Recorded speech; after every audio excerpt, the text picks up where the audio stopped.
Good morning, everybody, councillors and members of the public. It is Wednesday, the 24th of March, 9:30, and we are about to start today's Planning Development Control meeting. I am Councillor Therese Evans, the chair of the committee, and I'm going to pass over to Dave Shaw, who is our Senior Democratic Services Officer, who will do a roll call of members today and then inform us which officers are in attendance. Over to you, Dave. Yes, thank you, Chair, and good morning, members. First of all, the roll call of our councillors. Councillor Clear. Good morning. Yes, present. Thank you. Councillor Evans. I'm here. Thank you. Councillor Gordon-Smith. Yes, good morning to you. I'm present. Good morning. Councillor Lamy. Good morning, I'm present. Thank you. Councillor McLean. Good morning, I'm here. Good morning. Councillor Reid. Present. Thank you. Councillor Raphael. Present. And Councillor Rutter. I'm present. Good morning. Yes, thank you, members. You asked me about the officers present today. We have Julie Pinnock, Service Lead, Built Environment, and for the morning session we have Fiona Sutherland, Public Law Manager. The planning case officers in the morning are for Goodworth House, Catherine Watson, and I think you're joined by Rachel White. Yes, that's correct. Yes, we have also for item 7 Goodwood House, Catherine Watson, and again Rachel White. For item 8 Plover Hill, we have Verity Murphy and Ray Alborough from Hampshire County Council Highways. And for item 9 Scandia House, we have Sean Quidley. I'm David Shaw from Democratic Services, and I'm joined this morning by David Blakemore, also from Democratic Services. Thank you, Chair.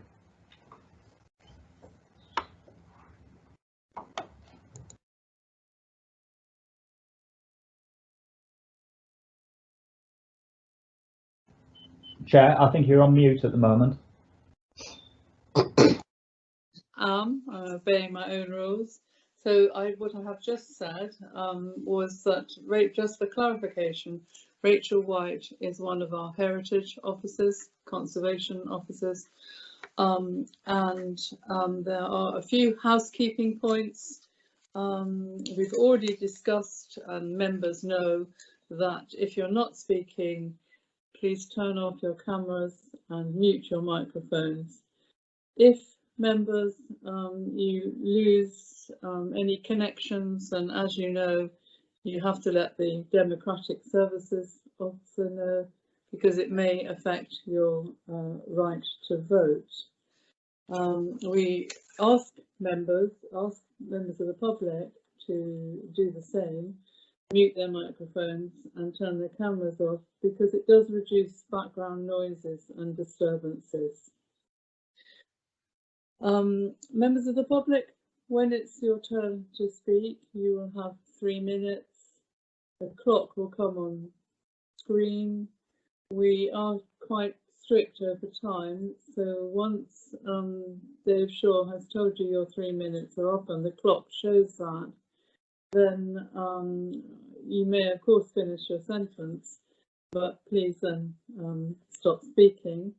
It could be that there are questions of clarification from the committee afterwards, so please don't disappear. And then once your public speaking is over, you are of course welcome to stay and hear the debate and the decision. If you could then go back to turning off your microphone and camera, and can I remind everybody that they should turn their mobiles off or put them on silent. Can I also advise that this meeting is being audio recorded and live streamed from the council's website, and in addition a video recording of the meeting will be uploaded to the council's YouTube channel shortly after the meeting, where it can be found next to the meeting details, and the recording will remain there. Today's meeting is a virtual meeting. in accordance with the government legislation of April 2020. So I think I've covered all the housekeeping points. So we will move to the agenda. Apologies and deputy members. I think we don't have any of those, Dave.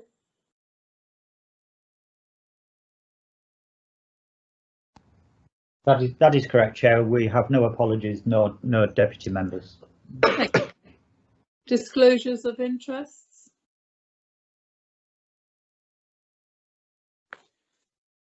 No. Membership of subcommittees. Nothing to report on this item, Chair. No, thank you. And then the minutes, exceptionally, came out as a separate sheet. So I'm sure members have all read that. So if you are in agreement with the minutes of the meeting held on the 25th of February this year, could you unmute your microphones and express your agreement to Agreed. Agreed. Agreed. Agreed. Agreed. Thank you. So I don't hear any members dissenting to the agreement of the minutes. Then we have the update sheet, which has been sent round to us. Same as before. If you accept the update sheet, could you agree to that as an addendum to the report? Agreed. Agreed. Agreed. Agreed. Thank you. And so we now move on to the planning applications. The first one, item 6 on our agenda, is Goodworth House, 53 St Cross Road, Winchester. The alteration, no, that is item 7, I'm so sorry. This is the erection of 7 residential dwellings with associated access, landscaping and parking, including the alteration and demolition of existing walls and erection of new boundary walls within the setting of the listed building. The case officer is Kat Watson. Good morning, Kat. Morning, Chair. And I see that your presentation is already on the screen. So when you're ready, over to you. Thank you, Chair. I do have a couple of verbal updates to make. Firstly, a letter was distributed to members on the 22nd of March from Mary and Chris Jones. And on the 23rd of March, a letter from Jamie Brooks was also sent to members. And then I also have received a response from Historic England with regards to the full planning application, as it's in the conservation area and it involves the construction of new dwellings. They are notified and they've written back dated the 23rd of March to say that they do not wish to offer any comments. Thank you, Chair. I'll start the presentation now. So the application is for the construction of 7 new dwellings and associated landscaping works. Here we can see the proposed site plan. So at the top of the picture, that's St Cross Road. And we can see we've got 3 large trees here that are being retained. And then we've got plot 1, which is to the right hand side, plots 2 and 3, which are a pair of semi-detached properties.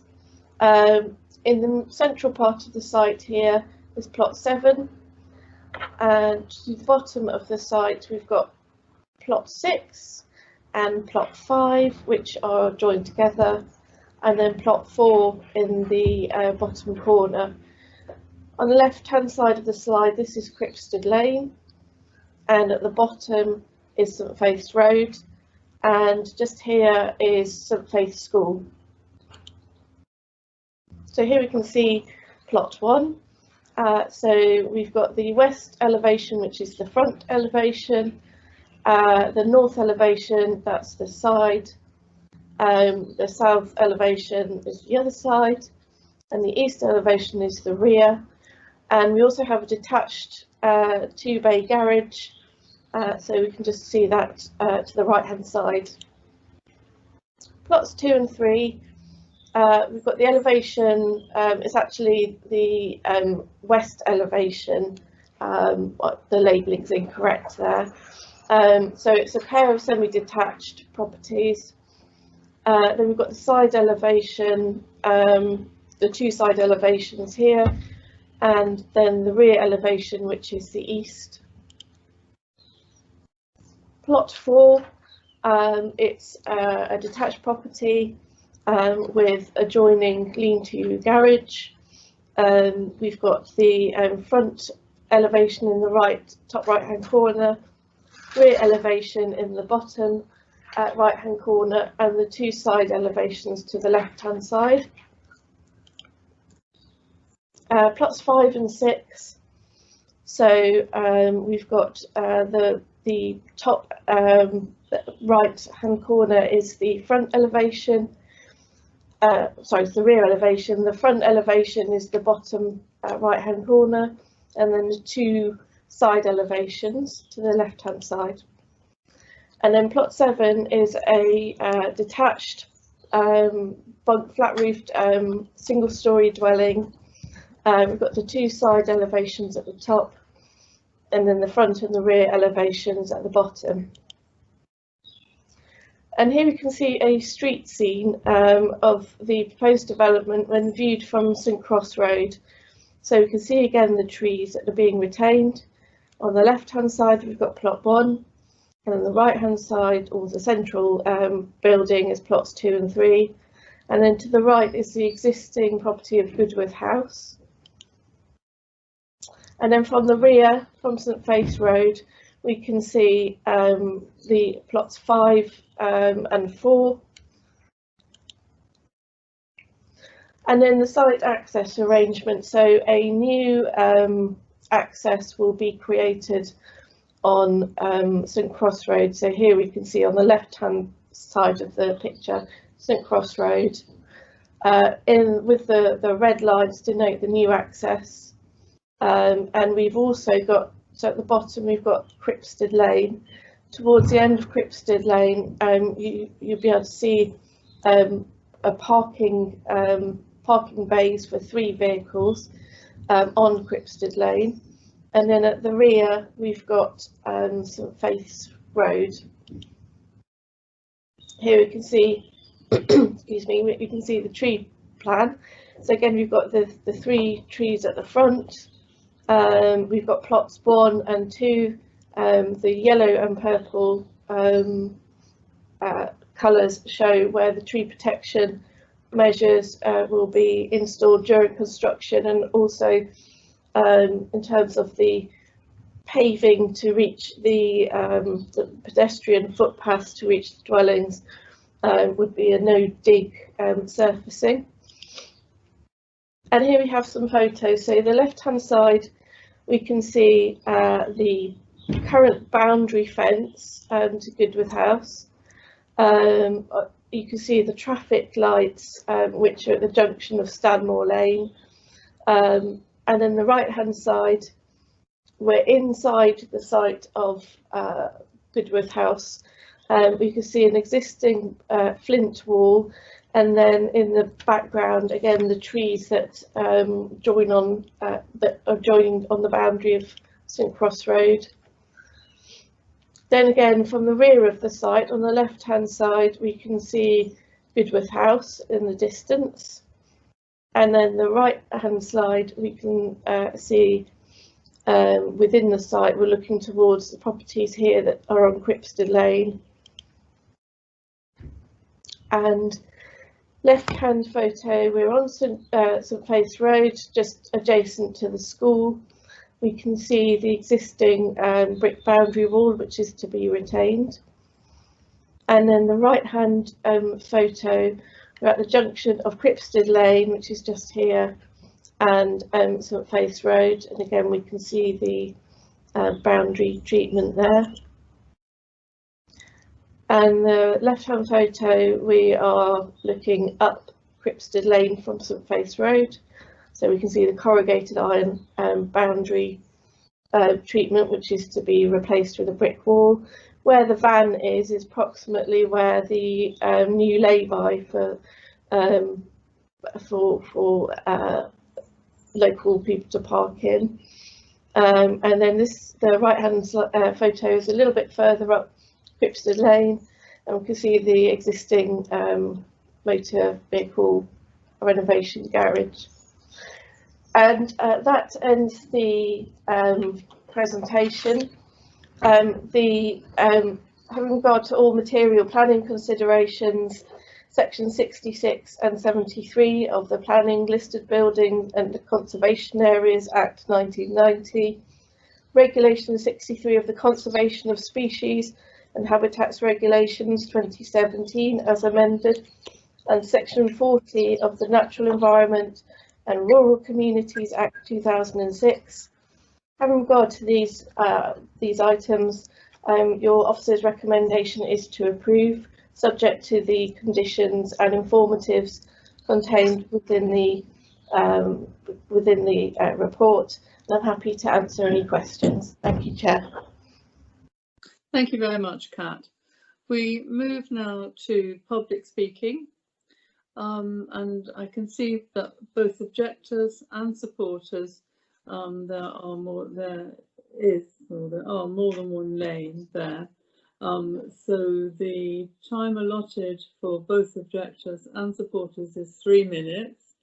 So I don't know whether you've already worked out how you're going to share that 3 minutes. It doesn't matter who goes first, or if one person wants to do all of it, that's equally all right as well. So objectors, we have Richard Harwood and Anne Jones. Good morning, Mr. Harwood. I can see you. Good morning. Hello, Chair. I can't see I'm Mrs. Jones. Don't start just yet. I think Mrs. Jones' camera's frozen by the looks of it. I was going to speak for a little over 2 minutes first, and then Mrs. Jones is going to speak for the remainder of the 3 minutes. So did you say that Mrs. Jones's camera is frozen? It looks frozen on my screen. I just give her a minute to see if she can get back in. Mrs. Jones, are you there?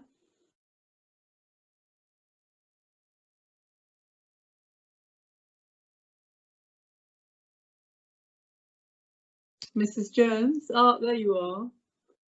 Hello, you are muted, Mrs. Jones. If you'd like to take the mute Since off. the beginning, Right. I'm unmuted now.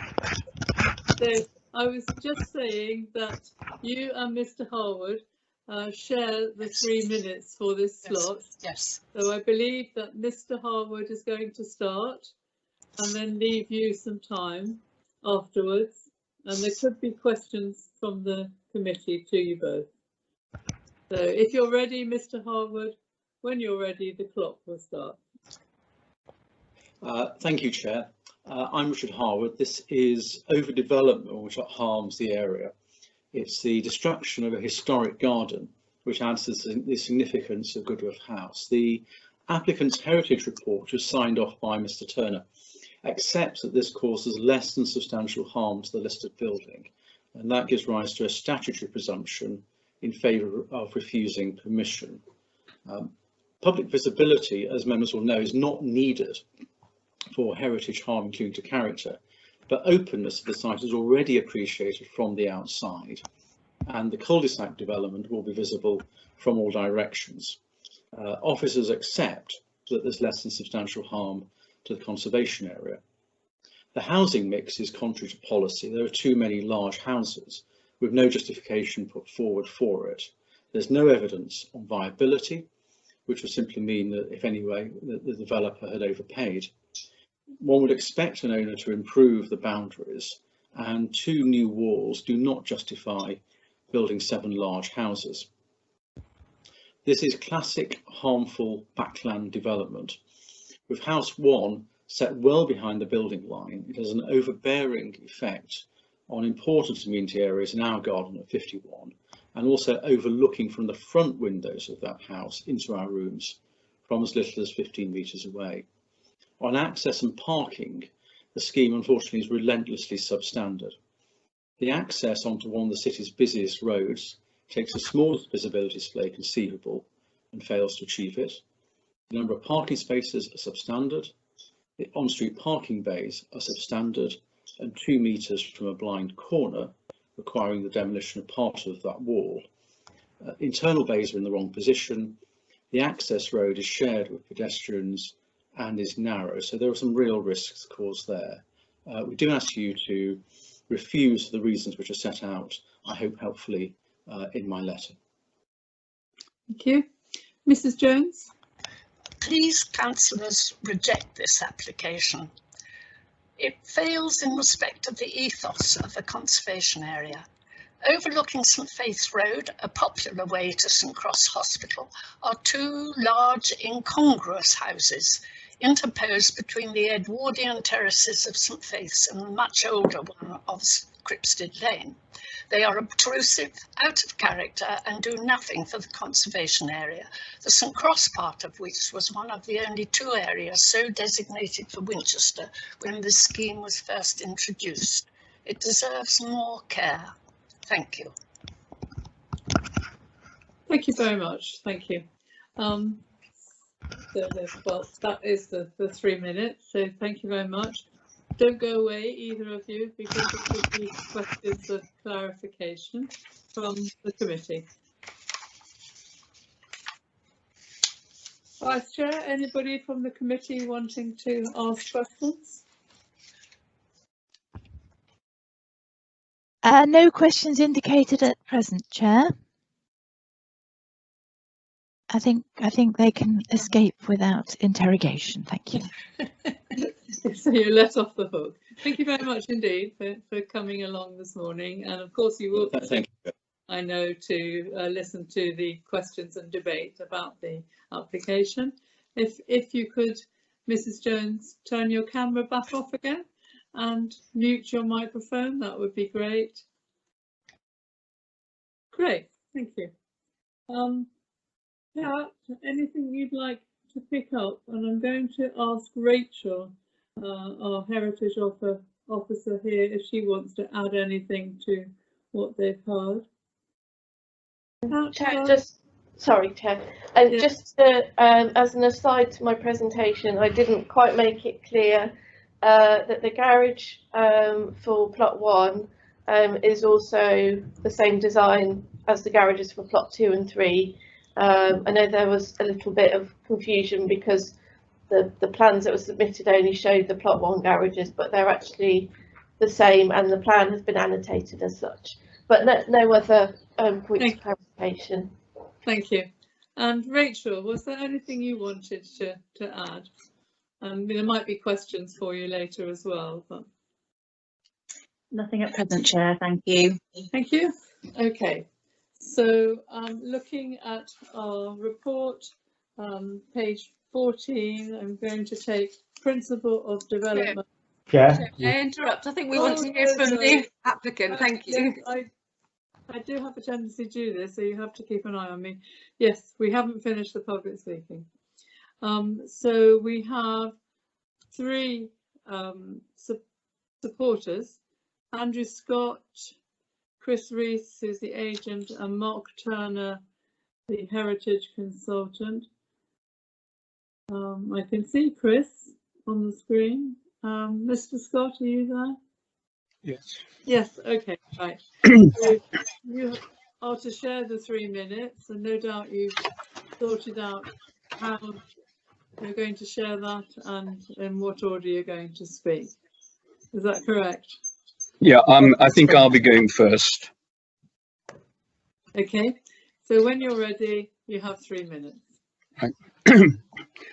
Good morning. I'm Andrew Scott, and our family lives directly opposite this development and has done so for 33 years. At the outset of the development process, a meeting was held with a number of directly affected, long-standing local residents. The developer has gone to great lengths to meet all the concerns expressed at that and subsequent meetings. Current proposals address practically all the significant issues raised. We accept the inevitability of the land being developed, as we have accepted other developments in St. Cross. There is significant betterment that accrues to our community. We will benefit from moving the front wall in front of Goodworth House back, which will greatly improve the pedestrian safety and visibility for drivers. Widening Cripstead Lane between the garage and St. Faith's Road also improves safety and parking for the terraced houses. And the developer is donating land to the school. This proposal is a compromise, which we think should be given the green light. Thank you very much. Thank you. Chair, thank you. Chris Reese speaking. As per Mr. Scott's commentary, we spent a significant amount of time and effort in accommodating the views and wishes in forming the scheme before you today. Unfortunately, it's not always possible to appease everyone, particularly where there are opposing views within the community itself. The footpath link being a good example of this, where some have requested it and welcomed it, and others not. But we have certainly listened, and where we've been able to accommodate the wishes of the community, we have done so. To expand on the land to be gifted to the school, this came as a direct request from the school head and governors, and will assist the school in improving emergency access from the classrooms to the playground via a new footpath to be created, as well as an area of green space at St. Faith's Road itself.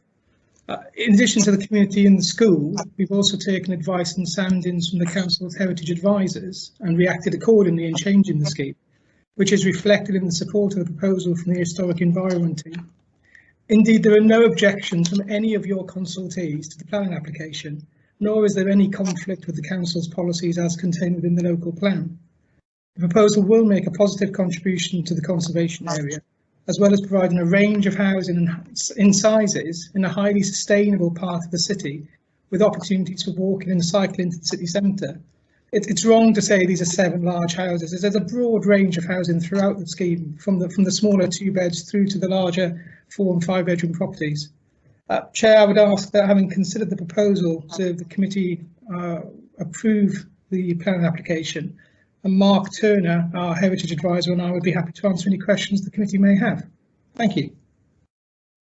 Thank you. We're almost at the end of our 3 minutes, so well, we are now. So, Mr. Turner, sorry you didn't get an opportunity to speak, but I've no doubt there will be questions to you.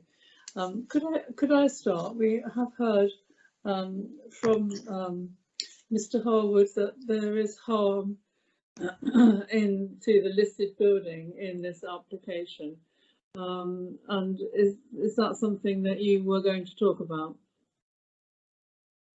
You're muted, Mr. Yeah. Good morning, Chair. Good morning. Our view was that there was a small degree of harm, less than substantial at the bottom end of the scale. The council's officer actually finds there to be no harm with respect to the listed building. And the difference, we think, is just a matter of professional judgment on how the rules are applied. I would reiterate my view that the harm arises simply in regard to the nature of the suburban development against the historic development of the house and its grounds. But this is very much the lowest end of the scale, and I would reiterate there is no harm to the architectural interest in Goodsworth House itself as a listed building. The ability to appreciate that element of its significance and its special interest will be retained. Thank you. Vice Chair, any further questions for any of these gentlemen? Yes, Chair, we have a note from Councillor Reid, who's having to drop out. I think he must be having trouble with his connection. So he's just going to try and get back in for the next item. And Councillor McLean has a question. Thank you. Thank you. So, Dave Shaw, you've noted Councillor Reid has left the meeting. Yes, I'll have to Chair. Thank you. Thank you. And Councillor McLean. Thank you, Chair. Can you hear me? No. We can now. You can now, Councillor. Having all sorts of connection problems here. Yeah. So question for Chris Reese, if I may. You mentioned in your presentation it presents a positive contribution. I wonder, could you expand on what you believe to be a positive contribution to the area? Indeed, I think we saw, well, there was two examples to give you, Councillor. The St Cross Road, which is a road, of course, you'll know very well when you approach these traffic lights. There is a significant large swathe of rather unsightly timber boarding that runs the length of St Cross Road to the front of the site with concrete beneath it. We're proposing obviously to remove all of that from the conservation area and replace with a brick and metal wall, with the housing then set back beyond. So we'll improve the street scene within St Cross Road significantly. Similar to that, in terms of the conservation area, you've got the metal sheeting, which lies in quite an important part of the conservation area on the corner of Cripstead Lane and St Faith's Road. So when we started the application process, we were asked, A, could we replace that, which we certainly will be, with the new wall detail with a swan neck, but also we're going to set that back as well to allow for what is currently a rather tight situation on Cripstead Lane with the parking, to allow that public parking to come onto our land and create the 3 new spaces for the community. So when I talk about positive impact on the community, I'm not just talking about the housing, I'm talking about the physical changes we're going to be making to the surrounding boundaries as well. If I could come back then with a supplementary. So far you've told us that the wall is a positive contribution, and I can accept that, but I don't see how the houses are a positive contribution to a listed building. That I'd love you to expand on. I think there's in terms of this, we've talked about the setting of the listed building. Historically, the extent of the land that goes with Goodworth House wasn't originally with Goodworth House. So over time, but it is now. So it's not. So in terms of the importance of Goodworth House as a listed building, it doesn't add weight to its loss. So by developing within the grounds, we're not prejudicing the original grounds of Goodworth House. It's only. Sorry, Chair, if I just ask sort of a further expansion of it. We've got a lovely plot of green land that we're now going to put housing on top of in the centre of the city. It's the removal of basically green land, and I find that difficult to come to terms with in the city. Thanks for that. Can I just finish on that point? It doesn't at the moment give any public benefit, that green land. I think what we're trying to do is, obviously we've got the school benefit in terms of improving the access for the school, and of course we're going to open up the site as well with footpath. So we're trying to bring the land into the conservation area and the community. Thank you. Thank you. Vice Chair, any further questions for these gentlemen? Yes, I've got a quick question myself, and then Councillor Raffel has a question. My question is, I just switch on my camera. Thank you. Can you just remind us of what sizes these houses are? Because I can't remember hearing that in the initial presentation. Just to show us exactly what sort of mix we're talking about here in terms of bedroom sizes, and does every house have we haven't seen the actual designs of the different houses inside. Does every house have somewhere that people can work from, given the importance of working from home these days? Thank you. Yeah, indeed. So the smallest properties we have on the site are circa 1,200 square feet. So that's plot 6. I don't know if we can put a site plan back on. That might assist with my commentary. So we have two bedrooms properties, which is plot 6 and plot 7. To answer your question, plot 7 being the single-storey property as a designated study as well to go with it. We have one 3-bedroom property, which is plot 5. And again, that has multiple reception rooms downstairs, so that could be accommodating people to be able to work from home as well. And then we expand then to the larger properties, which is 4, plot 3, plot 2 and plot 1. Plot 1 being the largest, which is around 3,500 square feet. And then that's coming back through then to plot 4, which is a 4-bedroom property. So there's a real range through the site. We've intentionally, in terms of the advice we received from the heritage advisors, placed the larger properties on St Cross Road, because traditionally this is where the villas will have been as you enter the site. And then the grain of the development reduces as you come through to Cripstead Lane. So the smaller properties, plot 6, plot 5, are on the corner then of Cripstead Lane and St Faith's Road. Thank you. Thank you. Thank you. Could I just ask a further question, Chair? Yes. Given the size of some of these properties, okay, so I'm pleased that there's a good mix of sizes. but given that the combined footage of being provided, was there no question of making an affordable housing contribution as a result of this development? Could you just tell me that? Thank you. Sorry, is that directed to me, Councillor? Yes. Yeah, so sorry. It sits below the government's threshold at this time in terms of when affordable housing contributions should be sought. We are obviously making the contributions required of us via SIL and the levy, which is over £250,000 from this development. But it sits below the government's threshold, Councillor. Thank you. Thank you. Did you say there was another councillor waiting? Yes, Councillor Raffel, Chair. Oh yes, sorry. Councillor Raffel. Thank you, Chair. Richard Harwood has said that the site was overdeveloped and backland development. How do you address this? Well, the density of the scheme has been significantly reduced as part of the consultation with your officers. It's his opinion that it's overdevelopment. It's certainly not my opinion that it's overdevelopment. In terms of its backland nature, I refute that. It's got a positive frontage on St Cross Road. It's got a positive frontage on St Faith and St Cross Road, and we address Cripstead Lane as well. One of the requests that we had at the start was, could we introduce a footpath from St Cross Road through to St Faith's Road? And the reason being that this Cripstead Lane is used by mothers and children going back and forth to the school. And we were very happy to do that. And of course, in some respect, it opens the site up as well to be part of the community. It's not an enclave. It's not a cul-de-sac, as Mr. Harwood likes to describe. It is instead, we were trying to design something that the community can feel part of and actually walk through. So some people opposed that. Some people didn't want to see the footpath provided, but this is the balance that we have to try and achieve. So no, certainly I would refute Mr. Harwood's stance on it being overdevelopment and backland development. Wonderful, thank you very much. Thank you. Mr. Reese, could I ask you, and it might not be for you to answer, it might be for me to ask later, about Cripstead Lane, and I agree with you about Cripstead Lane. I had to drive up on the pavement to get down it, and so there were 3 parking spaces being provided. Is that by you?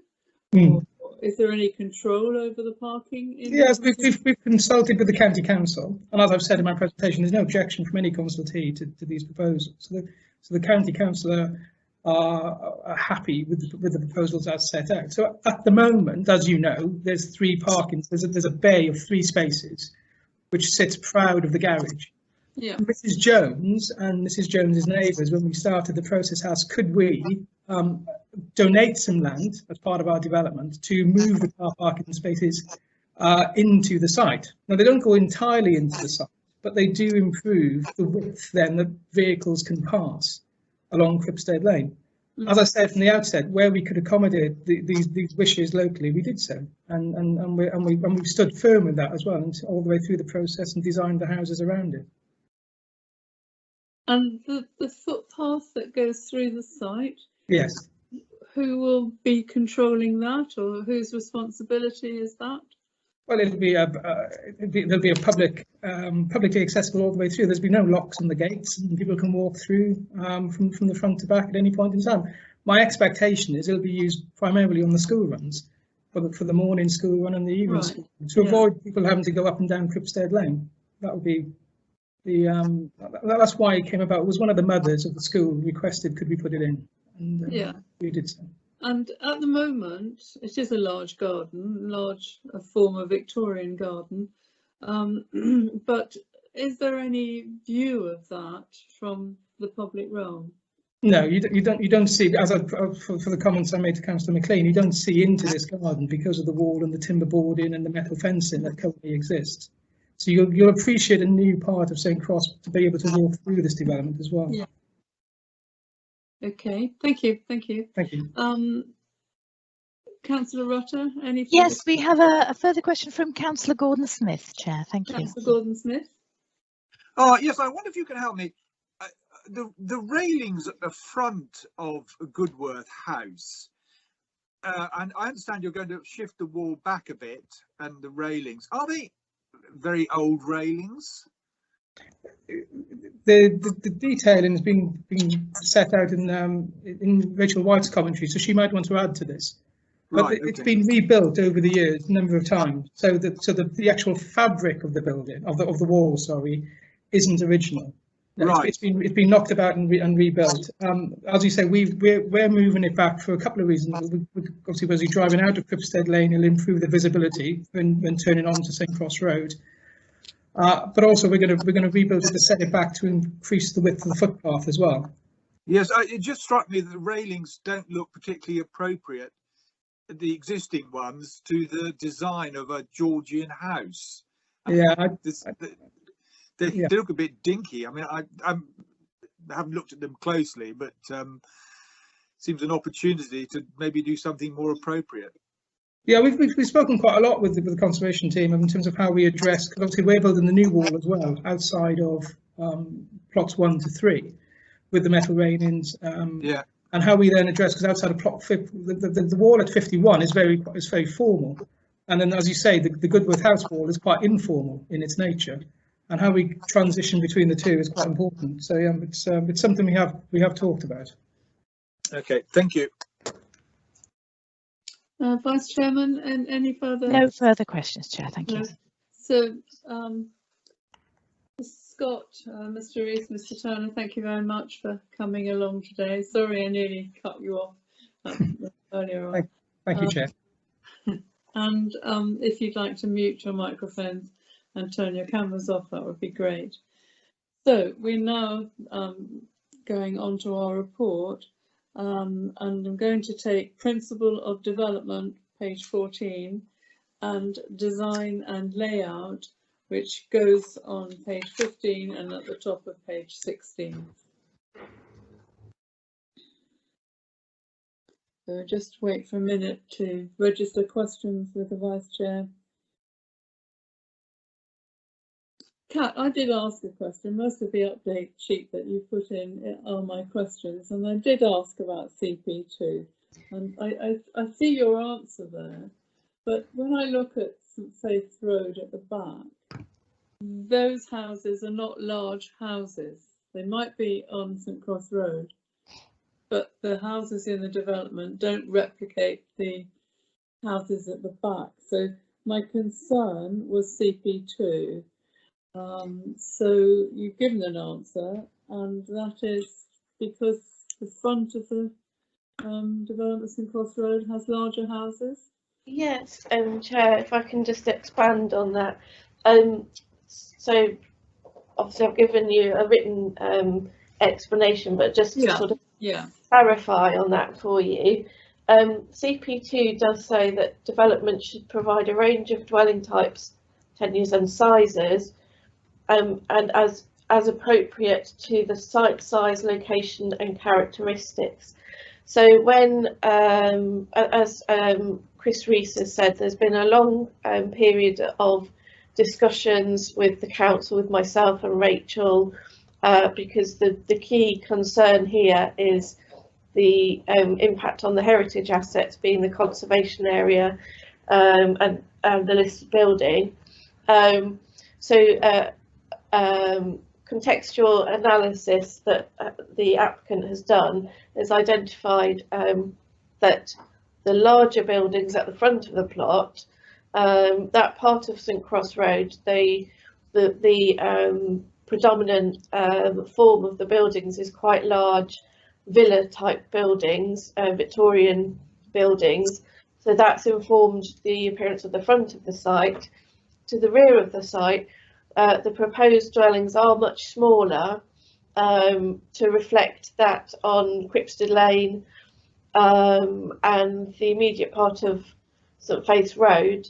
Those buildings are smaller, and then the central part of the site, which has been the part of the site that's been most difficult to come up with an appropriate solution.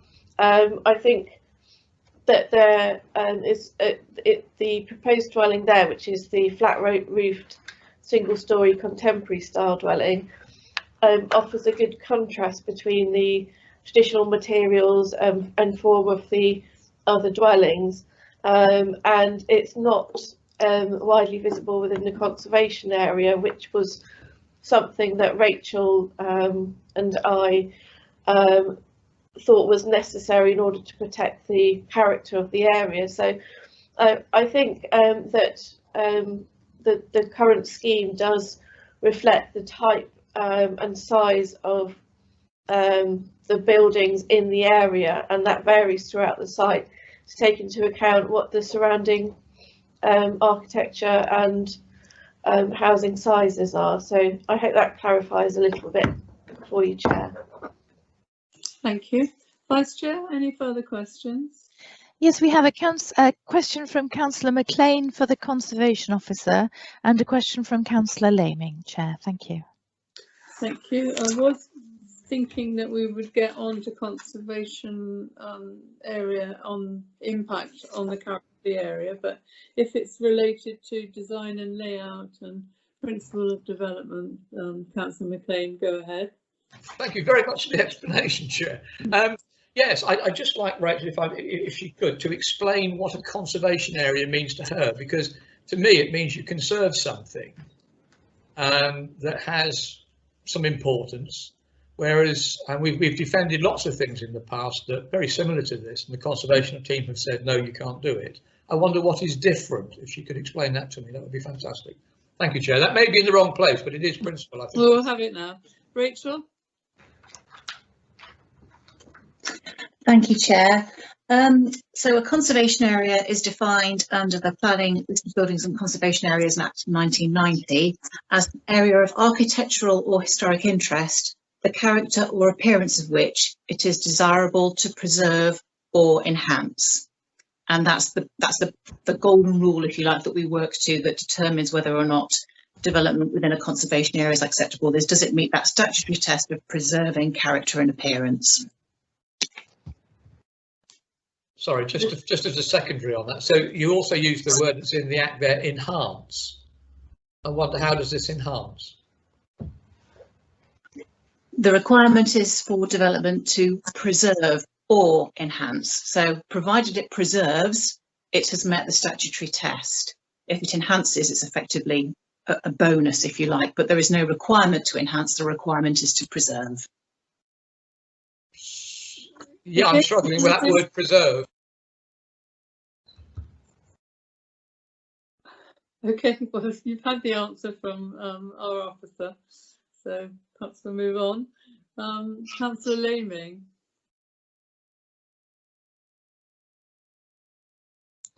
Thank you, Chair. Sorry, I'm having a little bit of trouble with the chat function this morning. On page 15 at the start of there, Kat, the line reads, to ensure that the proposed residential development was financially viable. Now, all these sort of infill developments that we're having in the city keep it all the time. Have you actually done any checks to make sure the viability of this site? Because this seems to be the all singing, all dancing bit that developers come to us with every time. Thank you, Chair. The sentence that I added in on page 15 about the viability, this was very much a minor point that I added just for a bit of background as to you know, the developers sort of conversations with us. The key point at all times when considering this application is the impact on the conservation area, which is discussed in detail in my report. Was just sort of reiterated what the legal test for that is, and I do mention in that paragraph, I do say, in order to overcome the objections from our conservation officer and to a lesser extent ensure that the proposed residential development was financially viable, the applicant proposed the construction of a single-storey flat roof dwelling. And then I go on to say about this dwelling that it's sufficiently addressed the identified concerns, and it reduces, there's a significant benefit to the reduction of harm to the character and appearance of conservation area. So in answer to your question, there was no viability appraisal done. It wasn't considered that it was necessary on this site. My sentence, if it's slightly confusing, but it was really just a minor point just to say, you know, that viability to a certain extent is always something that developers are thinking of, but it wasn't, it was just a sort of a point of clarification that was very briefly mentioned as part of the discussions with the applicant, and I don't really, it's not really got any weight in terms of my assessment of the application. Thank you. Yeah, I was going to bring this up at a later stage, but we seem to go through a series of developments where they come back on and argue on. And as this is a conservation area, it's more important than the viability of the site, in my opinion. Sorry. So thanks for your reply, Kat. You're not going into debate, are you, Councillor Laming? No, I've just finished. Thank you.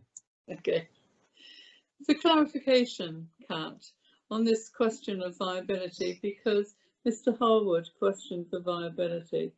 Viability is normally concerned with affordable housing, and Councillor Rutter asked a question about affordable housing. So the viability of this site is nothing to do with really, it's not to be, how can I put this? The affordable housing is not there because it doesn't meet the target. That's correct, isn't it? Not because it's not viable. Yes, that's right, Chair. Right, so Vice Chair, any further questions on these first two headings? No further questions on those headings, Chair. So we will move on to page 16 and 17, and impact on the character of the area and neighbouring property.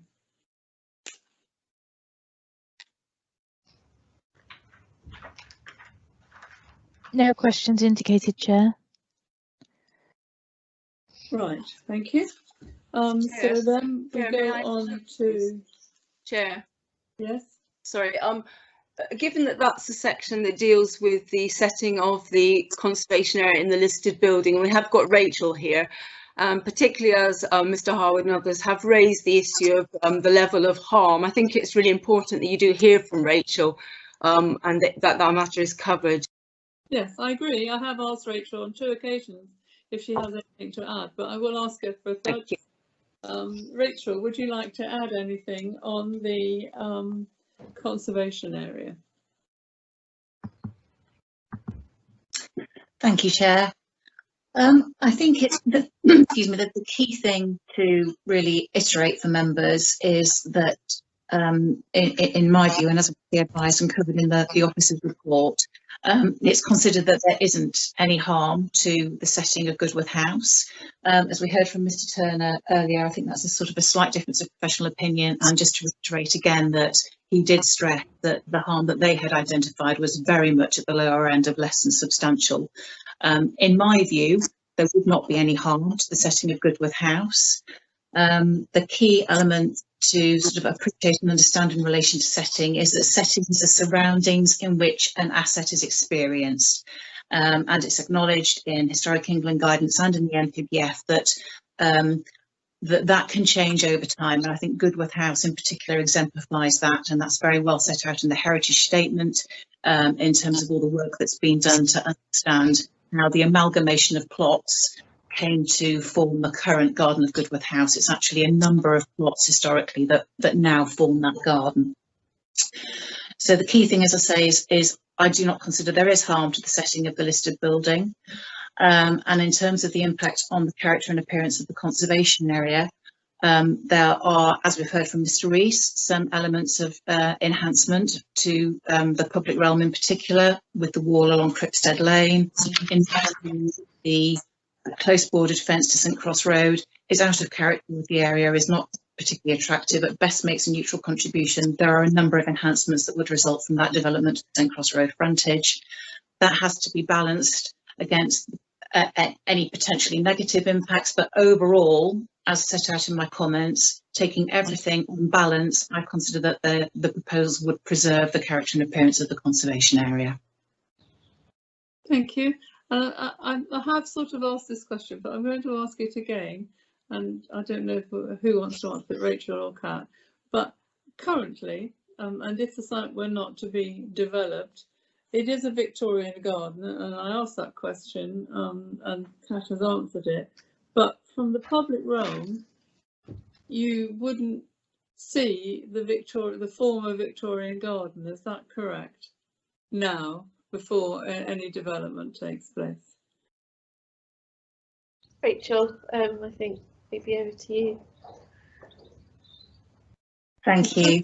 Where I'm really going is with the other side to building the 7 dwellings will allow access into this green space, won't it, with the footpath? At the moment, the current character of the site is it's very much a clear separation between public and private space. So at the moment, you cannot appreciate the garden of Goodwood House unless you are inside the site. From outside the site, from the public realm, it's very well screened from a mixture of boundary treatments, buildings and vegetation. So you do not get any sort of sense of that. So for example, when you're on St Faith's Road, you're conscious that there is what appears to be a garden space behind a brick wall because it's very verdant, but you have no sense of the fact that that space in any way relates to Goodwood House on St Cross Road. So in terms of the footpath through, because effectively in terms of conservation area and listed buildings, we're just looking at making a small pedestrian opening within that wall and that boundary treatment and the sense of continuity along St Faith's Road would be maintained, and you would get a very small glimpsed view through, which in terms of impact on the character and appearance of the conservation area would have a very low level impact, and it's not considered that impact would be harmful. Does that answer the question, Chair? Yes, thank you. Yes, I mean, I obviously I visited the site from the outside and I couldn't see anything on the inside. But I won't see much if this application gets approved. I still won't see much of the inside. Is that what you're saying? Yes, and certainly not from that pedestrian access to St Faith's Road. Okay, thank you. Thank you for clearing that up. Vice Chair, any further questions on the impact of the character of the area? No further questions, Chair. Can we move on then to landscape and trees? Page 17, and all the other headings on page 18 and 19. This does include the highways and parking. And you will see that on the update sheet, the highway said their response was the same, and I asked what it was. So it's on the update sheet. No questions indicated, Chair. No questions? Okay, so we move into debate. Perhaps I could kick things off, Chair. Thank you. This is a very controversial application, as all applications in this sort of sensitive site must be. I think that on balance, the developer has done a lot of work to provide some community benefits in terms of the contribution to the school and also to the to parking on Cripshead Lane. It's a very well designed scheme, and whilst I'm very disappointed that this very large really development of 7 houses, certainly of mixed sizes but mostly large houses, does not attract any affordable housing contribution. Previously, before the government changed the rules, this would have attracted a 40% levy. Either 3 of the houses should have been affordable, or it would have made a contribution of at least £1 million towards our own provision of affordable housing elsewhere. So I'm very disappointed that this sort of huge development really generates nothing towards affordable housing. But there we go, that's the government's policy.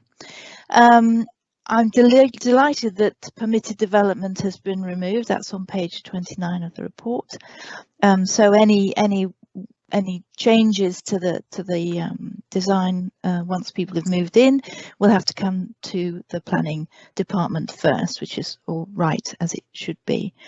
I welcome the footpath. I think it's very important that such development should be permeable, and I think it will enable people on the site, new people living in the houses to access various bits of St Cross without having to get into their cars, which is all good, and also will enable the new community to merge very well with the existing community. So all in all, it's never easy to accept development in a very sensitive site like this, but I think that it was inevitable that something would be built here. And I'm delighted to see the mix of housing and the fact that the increased tendency to work from home has been accommodated in the proposed dwellings. So I will be supporting the officer recommendation. Thank you. Chair, we now have Councillor Clear for debate. Thank you. Thank you, Vice Chair. Councillor Clear.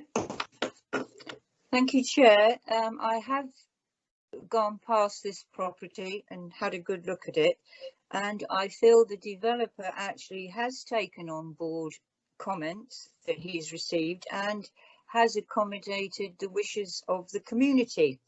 I think this development delivers a wide choice of homes, a range of dwelling types, and the introduction of the new parking facilities hopefully will stop or at least reduce the lorries, which I noticed when I was there, riding onto the pavement. The unsightly corrugated fence will be gone, which surely would be most welcome. The existing mature trees will be retained, which is welcomed also. And it's pleasing that no works are actually proposed to Goodworth House or its outbuildings. So this application to me does not harm the special interest of the house. So all in all, with all that I've said, Chair, I do support this application. Thank you. Thank you very much, Councillor Clear. Vice Chair, any further contributions? Councillor Gordon-Smith, Chair. Councillor Gordon-Smith. Yes, I know the area, and I very much took on board Rachel White's comments that the green space that you see, that you're aware of from trees, which is currently hidden away by a close boarded fence, does appear to be quite separate from Goodworth House. And I think actually the two new houses there set behind the trees are quite appropriate as design. And I think the idea of the footpath connecting through, which gives you a nice permeability, is an asset to the community.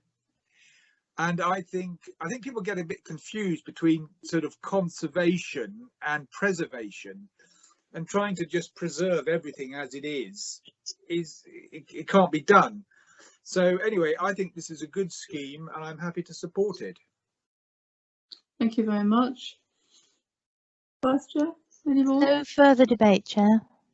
And I don't want to repeat what my colleagues have said, but I have agreed with all the current speakers. There has been an awful lot of consultation between officers and the agent for this site, and gains as well. The developer has listened to what local people would like, and has, in whatever they could do, they have tried. So they've donated land for the footpath, the parking, and to St Faith's School. It has generated an awful lot of concern, and we understand that from residents, and we've had an awful amount of emails to read. It is a pity that affordable housing has lost out here, because it's such a good site and so near the city centre, but we have heard from our conservation officer that there is no harm to the listed building.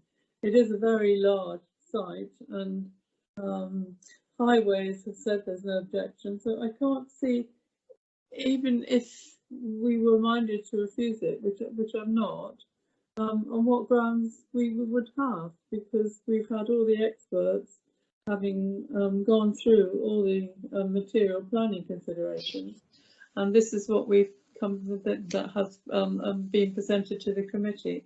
So I too will be supporting this application. So I think we're now going to... Chair, my apologies for interrupting. It's Kat here.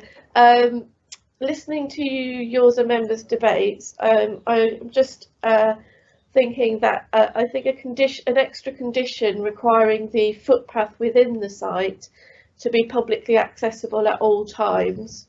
I think that would be would give some clarification. It's not a designated, a sort of a right of way or anything. It's a footpath that the developer has put through the site. It's on the approved plans, but I just think for the purposes of just to make sure that footpath is always going to be publicly available at all times, I think that would be a beneficial condition to add if you and members are in agreement with that. Thank you. That seems a sensible idea. What comes into my mind is who owns that footpath and who will keep it in good order. It would be the developer. Well, the developer owns the site.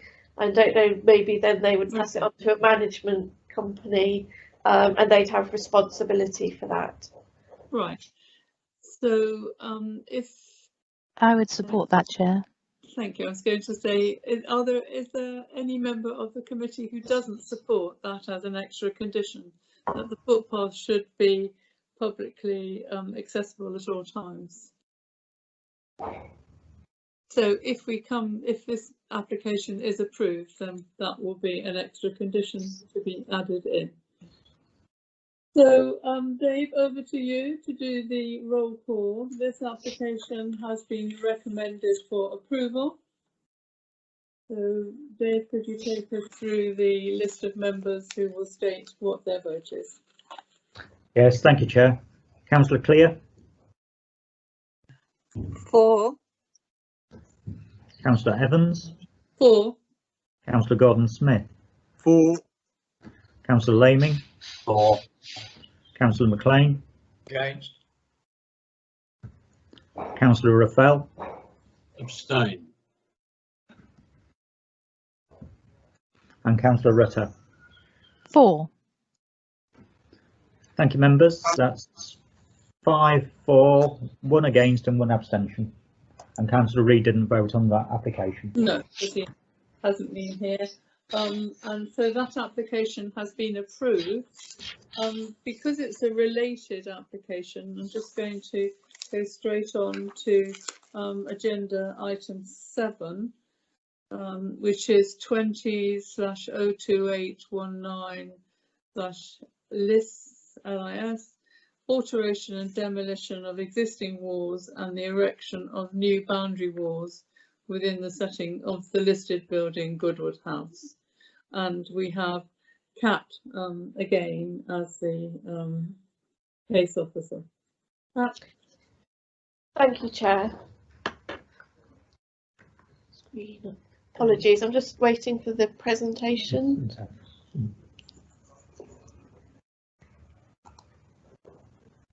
Thank you, Chair. The application is for listed building consent for the demolition of curtilage listed walls associated with Goodwood House, and the addition of new walls within the site and along the boundary of Goodwood House. This shows the site. The sort of pink L shape is the existing boundary wall of Goodwood House. And again, we've got the proposed site plan, so we can see in this red area here, that's the The wall at the front boundary with St Cross Road, and at the rear, this red line denotes the existing brick wall on St Face Road, which will have the pedestrian gate access. So here we have the front boundary wall. So at the top, this is the proposed replacement wall. So we can see it's going to be brick wall with ornamental metal railings. Kat, I'm so sorry to interrupt. Yeah. Therese here. Could I just check whether Councillor Reid is back with us? Yes, I am. Thank you. Oh, good. Okay, and you were there at the beginning of Kat's presentation. Yes. She's back yes. sometime. Yeah. Okay. Sorry, Kat. No problem. Thank you, Chair. To ascertain that Councillor Reid was there. Sorry. All right, no problem at all. Bottom left-hand corner of this slide, then, this is the existing plan. So we can see St Cross Road to the left, and then we can see the existing wall just here. Bottom right-hand corner is the proposed plan. So the positioning of the wall has been moved back from the highway by 2 metres overall. And here we have the wall designs. So we can see at the top here, that's St Cross Road. So we can see we've got the, on the top left-hand image, we've got the open estate fencing, which is going to be situated in the area adjacent to the trees where the current closeboard fencing is. And then to the top right, we again have that fencing, but on the other side of, boundary treatment on the other side of the new vehicular access. Bottom left-hand corner, this is the situation where the current corrugated fencing is, and that's going to be replaced with a brick wall. Bottom, we've got the corner of the wall on the junction of St Faith's Road and Cripstead Lane, and then the bottom right we can see the existing brick wall along the St Faith's Road location, with the pedestrian gate that will serve the footpath through the site. And then within the site we've got a couple of walls. So we've got a wall adjacent to Goodworth House, which is already in existence with the flint wall there, and then adjacent to the new plot 7, we've also got a flint and brick and flint panel wall. And so here we have some photos. So the left hand side we can just see Goodworth House, you can see the closeboard fencing, and then here we've got the existing wall, and then there's an ornamental feature with a niche in there, and this will be moved further back into the site. And then again we've got on the right hand side we've got the closeboard fencing and Goodworth House, and then the left hand side we've got the wall at the rear boundary on St Faith's Road. So the pedestrian access will be around here. The tree will be retained, and we've got the school just out of shot here. And then the right hand side wwe've got the junction of St Faith's Road and Cripstead Lane. So you can see the St Faith's Road wall, and then the corrugated wall on Cripstead Lane, which will be replaced with the brick wall. And that appears to be a duplicate slide, so apologies for that. But that ends my presentation, and I'm happy to answer any questions. Thank you, Chair. Thank you very much. We come to public speaking. So we have objectors, Mr. Harwood and Mrs. Jones again. Mrs. Jones, are you there? Oh, good. And you're muted, Mrs. Jones, so you need to put your microphone on. That's it. No, Mrs. Jones, No, you're still muted. I know it keeps coming back on. Yes, Okay. you're ready. Yes. So once again, you are sharing the 3 minutes allotted to this slot. And Mr. Harwood, are you starting? I'm going to start first, Chair. Thank you. Yes. So when you're ready, you have 3 minutes. Thank you, Chair. You can deal with the front wall at the front first of all. The stretch of that which is across St Cross Road on that frontage, which is the bit which is being demolished, is 19th century according to the applicants, experts. They say it may date to the original construction of the property, so it is actually quite important. The pre-application advice which had been given related to the front wall and the alcove was rightly identified at the time by conservation officers as being a loss to the listed building. They said it would be unlikely to be supported, saying they add a degree of individuality and character to the street scene, and it would be difficult to conclude that their loss would preserve or enhance this part of the conservation area. And Chair, that's a view which is, I say, correct. There are two elements to the demolition on the St Faith's Road wall: the entrance gate, and also demolishing 2 metres of the wall at the junction with Cripstead Lane. That's to accommodate the new parking bays, but that's not something that's mentioned in this committee report at all. Both ends contribute to a significance of the listed building. The frontage at St Goodworth House and also the St Faith's Road wall has been part of the boundary of the site for 130 years.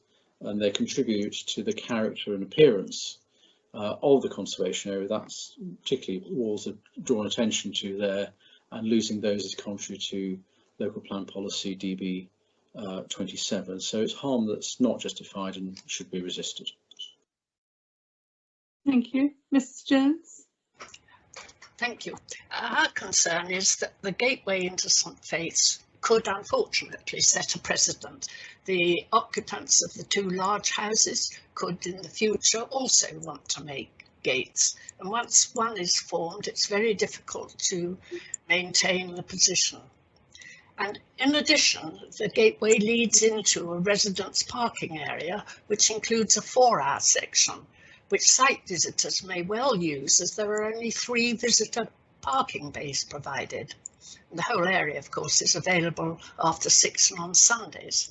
Space is already very tight for those who live down here, and we have permits, and we need space also for our visitors. Thank you. Thank you very much. There are 18 minutes left, Mr. Harwood, if you have something quick to say. I think you've got seconds. I think it was 18 seconds, Chair. No, Chair. Thank you. We've made the points. Right. Thank you very much. Members of the committee, does anyone want to ask questions to Mr. Harwood or Mrs. Jones? There are no questions indicated, Chair. No. So, not forgetting, there are 2 supporters. Mr. Reese, the agent, and Mr. Turner. Chair. I'm sorry, Councillor McLean has just slipped in, wishing to ask a question. Members, please be prompt in putting up your questions. Councillor McLean. I'm being as prompt as I can, Chair. We're dealing with technology here. Thank you. Okay. My question is, with the first application having gone through, the objection to this, just so you explain your feelings on it, if you don't mind, will now improve the look of that wall. It has to. So is it? You obviously are objecting, but is it worth just giving a quick thought to whether the objection itself is actually worth doing now? It is still worth doing, looking at what the impact is, and it is a harmful impact by the loss of what are in both cases 19th century walls. The wall at the front, whilst the railings which have been discussed do certainly have the appearance of being somewhat older than some more recent than Georgian, and perhaps don't fit actually terribly well with it. The brickwork which is underneath below those is 19th century and it may well be contemporary, and that is fixed to the listed building, so it's part of the listed building which is being lost in that process. Thank you. Councillor McLean? I assume so, so we'll move on. I just did say thank you. I said thank you, Chair. And there are no further questions, Chair. Thank you. Okay, thank you very much. Thank you. We're all struggling with technology today. So back to the two supporters, Mr. Reese and Mr. Turner. And you have 3 minutes. Mrs. Jones, if you could turn your microphone off and your camera off, that would be great. Thank you, lovely. Okay, over to you, Mr. Reese and Mr. Turner. You have Thank you, Chair. I'll try not to repeat what's gone before, but just in terms of responding to the points that have been raised, obviously in setting out on this process, we've consulted heavily with the conservation team, and where we are making changes to these walls. So the front wall in particular, there will be a benefit there as well in terms of widening this footpath. And the judgment of the conservation officer and your advisor is that by moving the wall back, we're not going to be prejudicing the qualities of the listed building. In terms of the parking spaces and the reduction in the wall on St. Faith's Road, we've spoken about that and the benefits that entails. I don't think that the change of St. Faith's Road and the wall will outweigh the benefit of what we're trying to achieve here in terms of listening to the community and trying to achieve their aspirations. The gateway we've spoken about. Again, I've spoken to Mrs. Jones on a number of occasions regarding this gateway, the pedestrian access. Again, it came to us, we've consulted, it's been to be suitable, and so we've put it forward. I can understand Mrs. Jones's concerns, but on balance, we thought it was a benefit to the scheme. I won't say any more at this time. I'll hand over to Mr. Turner to see if he would like to add any further points. Mr. Turner? Thank you, Chair. I'd just like to address the front wall. We believed that the base course might reflect the original contemporary wall, but I would point out that the condition of the wall, and certainly the upper courses as well as the railing, is patchy and probably not contemporary with that. It is in a fairly poor state. Its demolition and replacement on a further back line, on the corner, for example, would not affect your ability to understand its role as defining part of the curtilage of the listed building, and I don't believe it will detract from your ability to appreciate the significance, the architectural interest or historic interest in Goodsworth House itself. The improvements to the boundary treatments, I think, on the whole, will have a beneficial effect in terms of the conservation area, and the minor works proposed do not detract from the listed building. I'd just like to make that statement. Thank you. Thank you. Vice Chair, any further questions for these gentlemen? Yes, I have a question, Chair, if I may. Yes. Thank you. First of all, the niche to the left of the entrance to Goodworth House, is that being left? That's sort of quite substantial wall that it's attached to, or is that being moved back? I didn't quite work. Yeah, so sorry, Councillor, but that's remaining. It's the wall being removed and okay, good. Being set back. And when where you're demolishing a wall and moving it, will you be trying to reuse existing materials where possible to retain the character of the wall, or what are you going to be using? Heritage materials? What are you? I mean, I'm sure the materials are all conditioned and everything, but if you could just reassure me on that point. Thank you. Of course, I think wherever we can use material, provided they are worthy of reuse, and maybe I'll defer to Mr. Turner on this, but if there are, in terms of moving that wall, materials that we can reuse, then of course we will. There's no reason not to. Mr. Turner, I don't know if you have anything to add on to that. Mr. Turner? Thank you, Chair. Nothing specific. If the material is of a decent quality and able to sustain the use, not all of it's in perfect condition by any means, but it will be useful to assess the condition as it's removed and reuse that material. I would fully support that where possible. Thank you. Chair, we have Councillor Reid with a question. Thank you. Councillor Reid. Thank you, Chairman. Just a quickie regarding the 18th or 19th century wall. Is it a lime-based wall or a cement? Perhaps I can defer to Mr. Turner on that. I know there is cement within the niche, but that doesn't answer your question. I'll go to Mr. Turner for the answer to that. Councillor Reid. I believe it's probably a lime-based mortar, but the upper courses I think are cement. The upper courses typically are later, and certainly around the niche it seems to be cement. We'd need to do some proper tests at the relevant time to determine the exact composition. So, because I would assume that the house is lime as well. I would assume so, given its age. A period of that time, yeah. Thank you. Thank you. Vice Chair, any more? No further questions, Chair. So, Mr. Harwood, Mrs. Jones, if you went before I could thank you for coming along today, Mr. Reese and Mr. Turner and Mr. Scott. Thank you very much for coming along for the public speaking today. Thank you, Chair.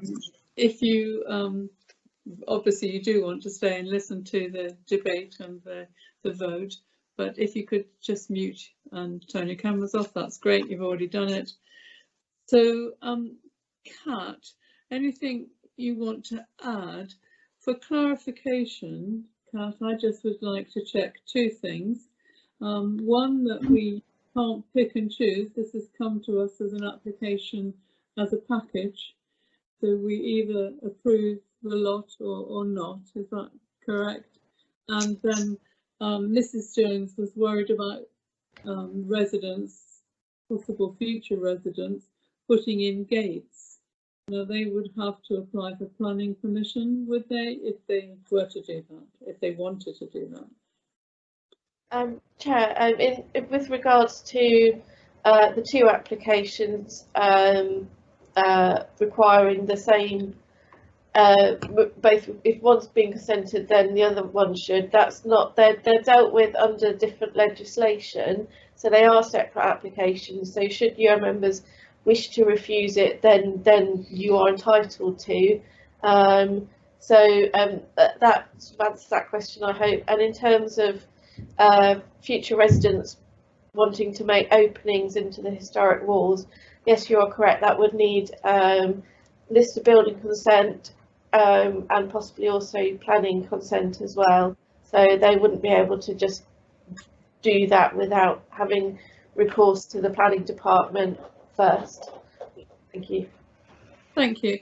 So our report starts on, well, page 47, but there's nothing to read there. So I'm going to, oh, sorry about that. It's the postman. And so questions on anything, because it's only a 2-page report.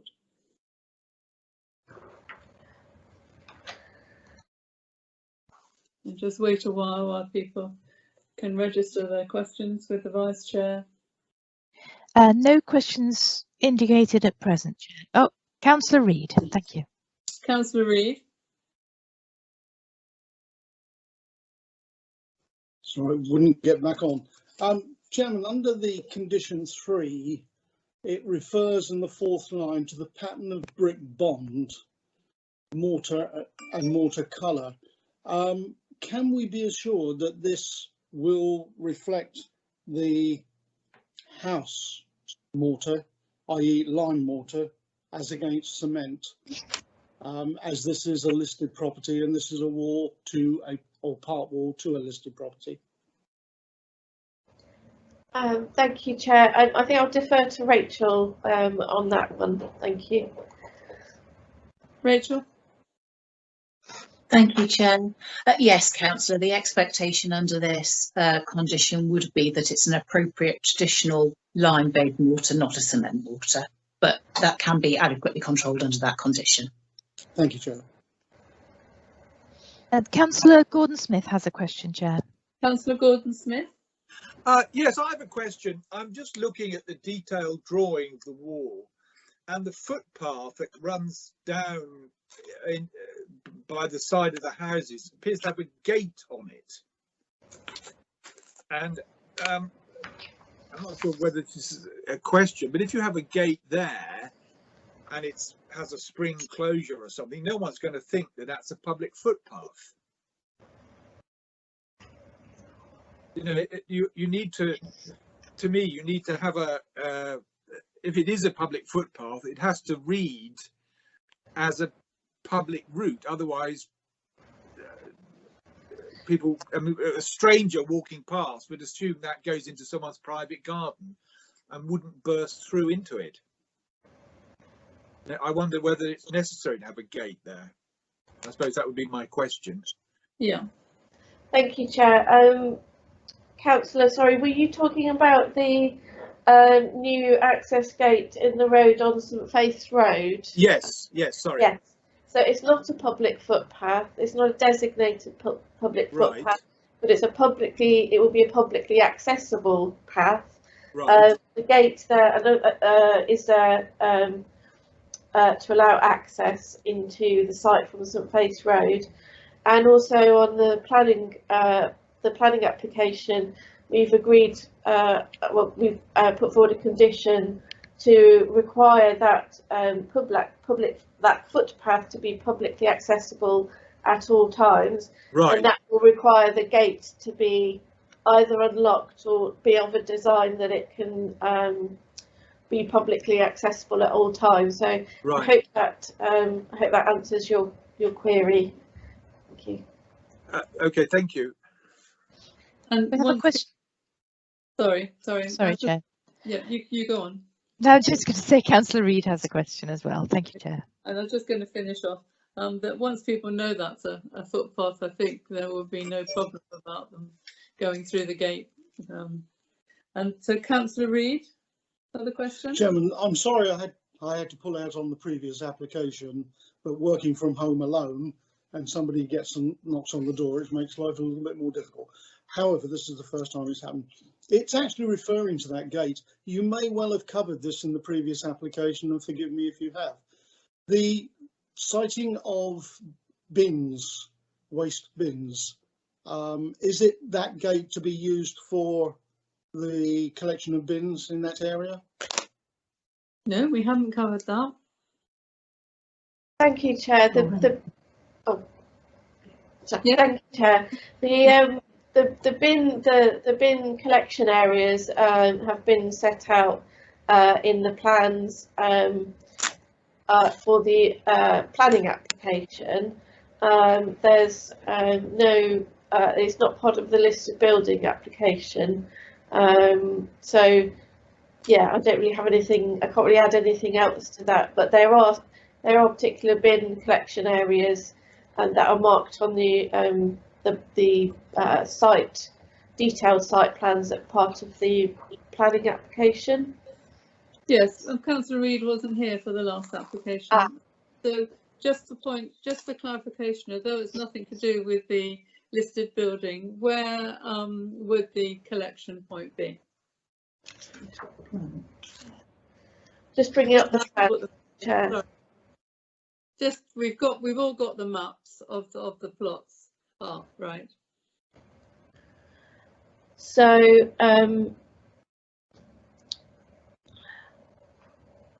this plan doesn't actually show the specific bin collection points. Let me just see. I don't think I've got another plan with me at the moment. Well, that application has been approved, but it's obviously been thought of. So perhaps you could just circulate the committee with the details at some point.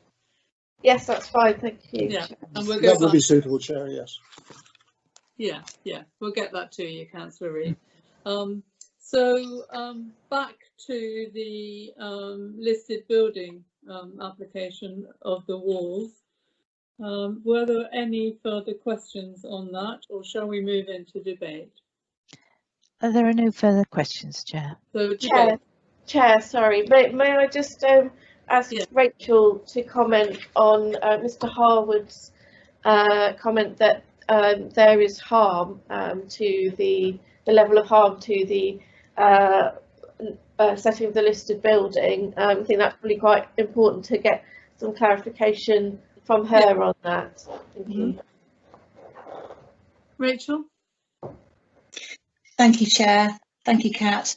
The comment I would make would be to reiterate Mr. Turner's point, to be honest. I think you very succinctly covered that while the bottom courses may be original, the remainder of the wall itself has been subject to a lot of alteration. It is in poor condition. It's not of architectural or historic interest in its own right, and relocating it to a detail to match the existing wouldn't impair or harm the ability to appreciate the architectural and historic interest and significance of Goodworth House.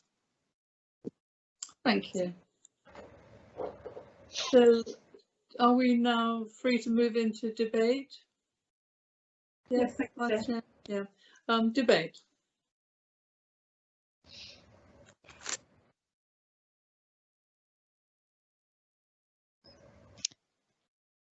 No debate indicated, Chair. Well, I'm going to say something. I'm happy to approve this.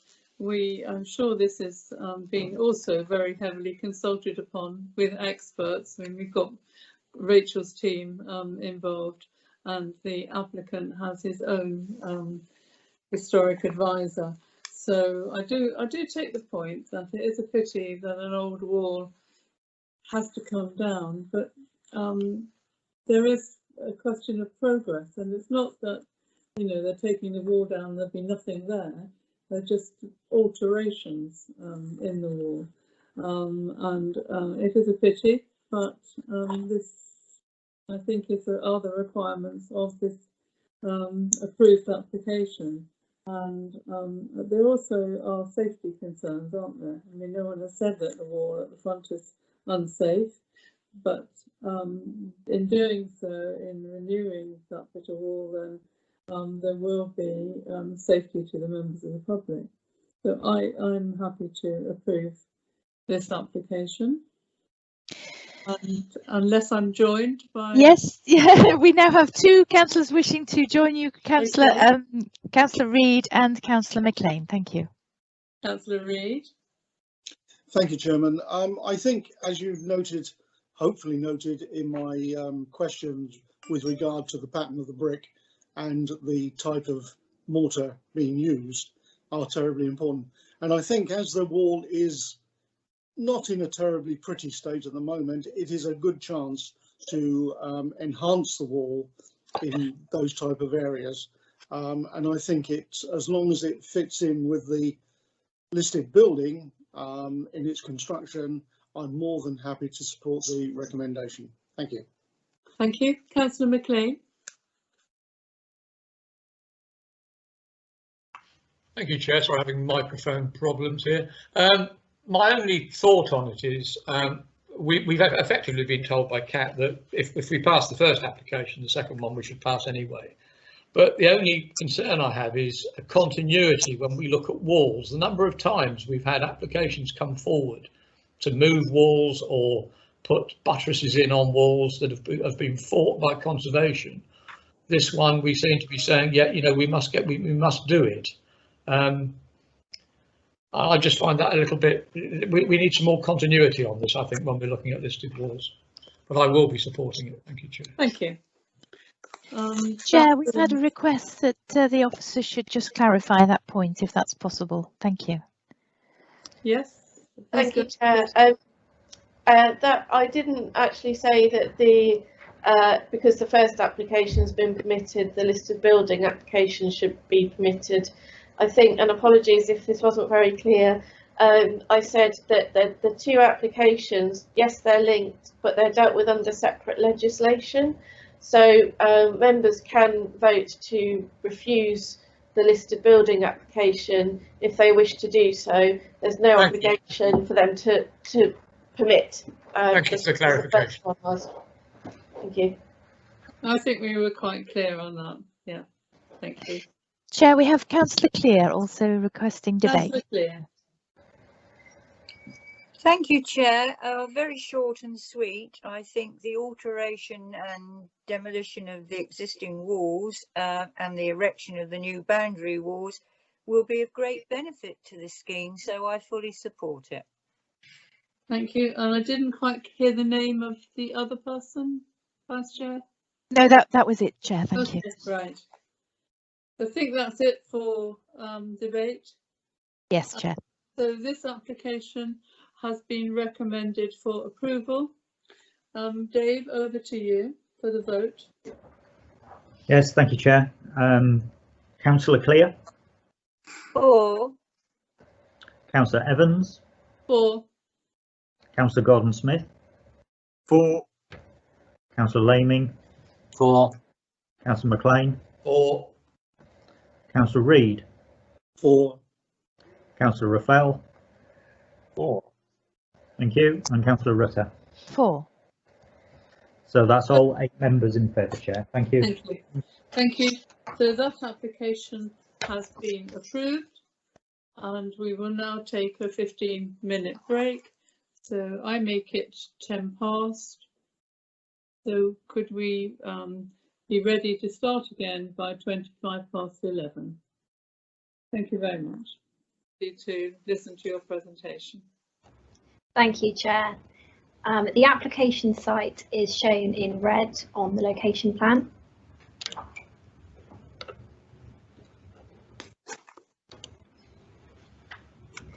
The site is shown here on the satellite image.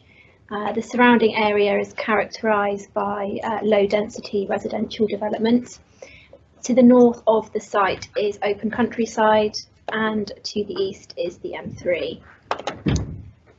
Here we have the existing site plan. There is currently a large detached dwelling on the site, and it is on a corner plot.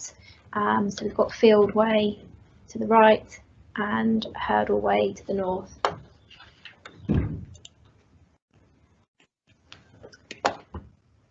This is a photograph of the front elevation of the existing dwelling.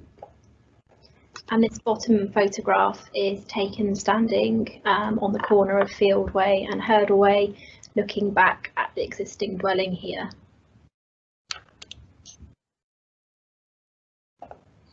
This is the proposed site plan. So we have the existing dwelling here, and the new dwelling will be to the west of it. The existing access will serve both properties, and the access track will wrap around the existing garden of the existing dwelling for the new dwelling.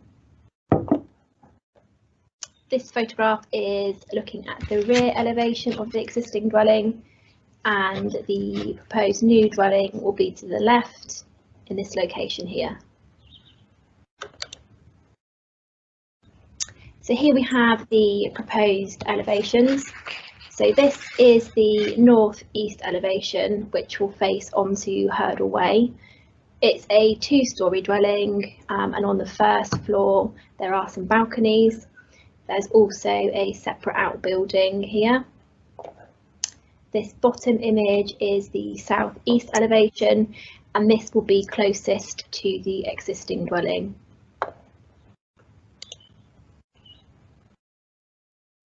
At the top we have the proposed southwest elevation. This faces into the plot, and it will contain the entrance to the property. And the bottom image is the northwestern elevation, and this will be closest to the neighbouring property at Longacre. Here are the floor plans. So on the ground floor there will be 2 bedrooms, a kitchen and utility area, and on the ground floor of the outbuilding will be a gym and a workshop. On the first floor there is an additional bedroom, a small office, and some further living space. There'll be 2 balconies on the front elevation, which will overlook the countryside beyond, but these will be screened behind privacy walls. And on the first floor of the outbuilding there will be space for storage. Here we have the proposed street scene. So the proposed dwelling is in the centre, and as you can see it won't be any higher than the existing dwelling at Plover Hill and the neighbouring property at Longacre.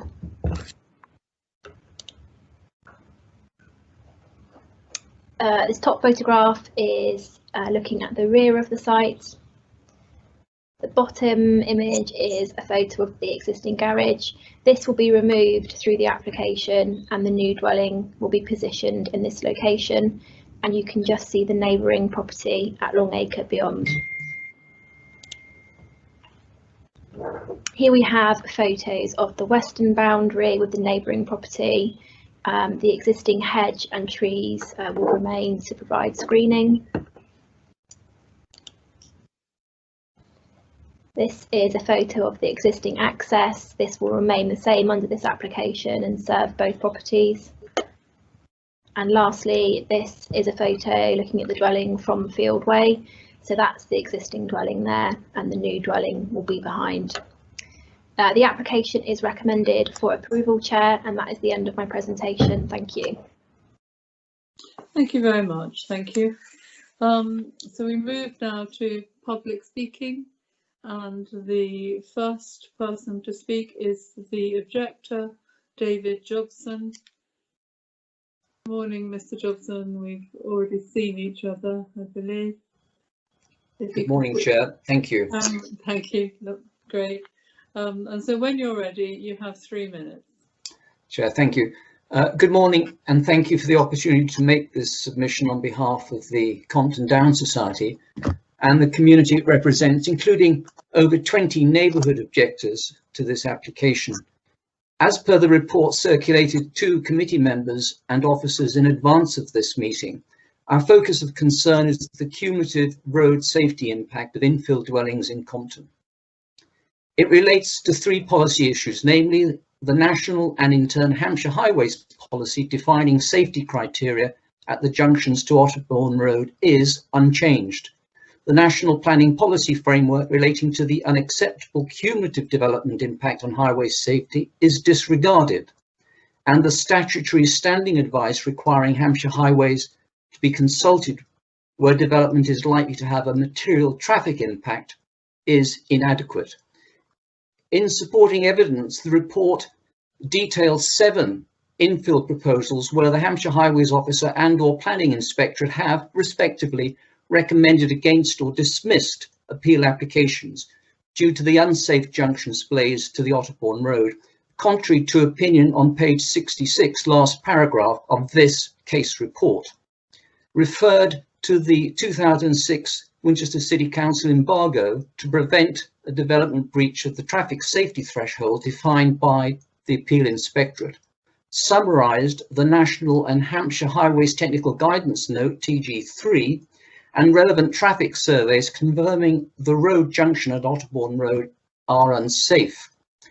Refuted the applicant's traffic assessment that seeks to dismiss the cumulative impact by conflating the traffic issues of Shepherdstown School and the neighbourhood access lanes, as the mother and child accident highlighted. 2 wrongs don't make it right. Paraphrased 109 of the National Planning Policy Framework that states development should be refused if there were unacceptable impact highway safety or the residual cumulative impacts on the road network would be severe.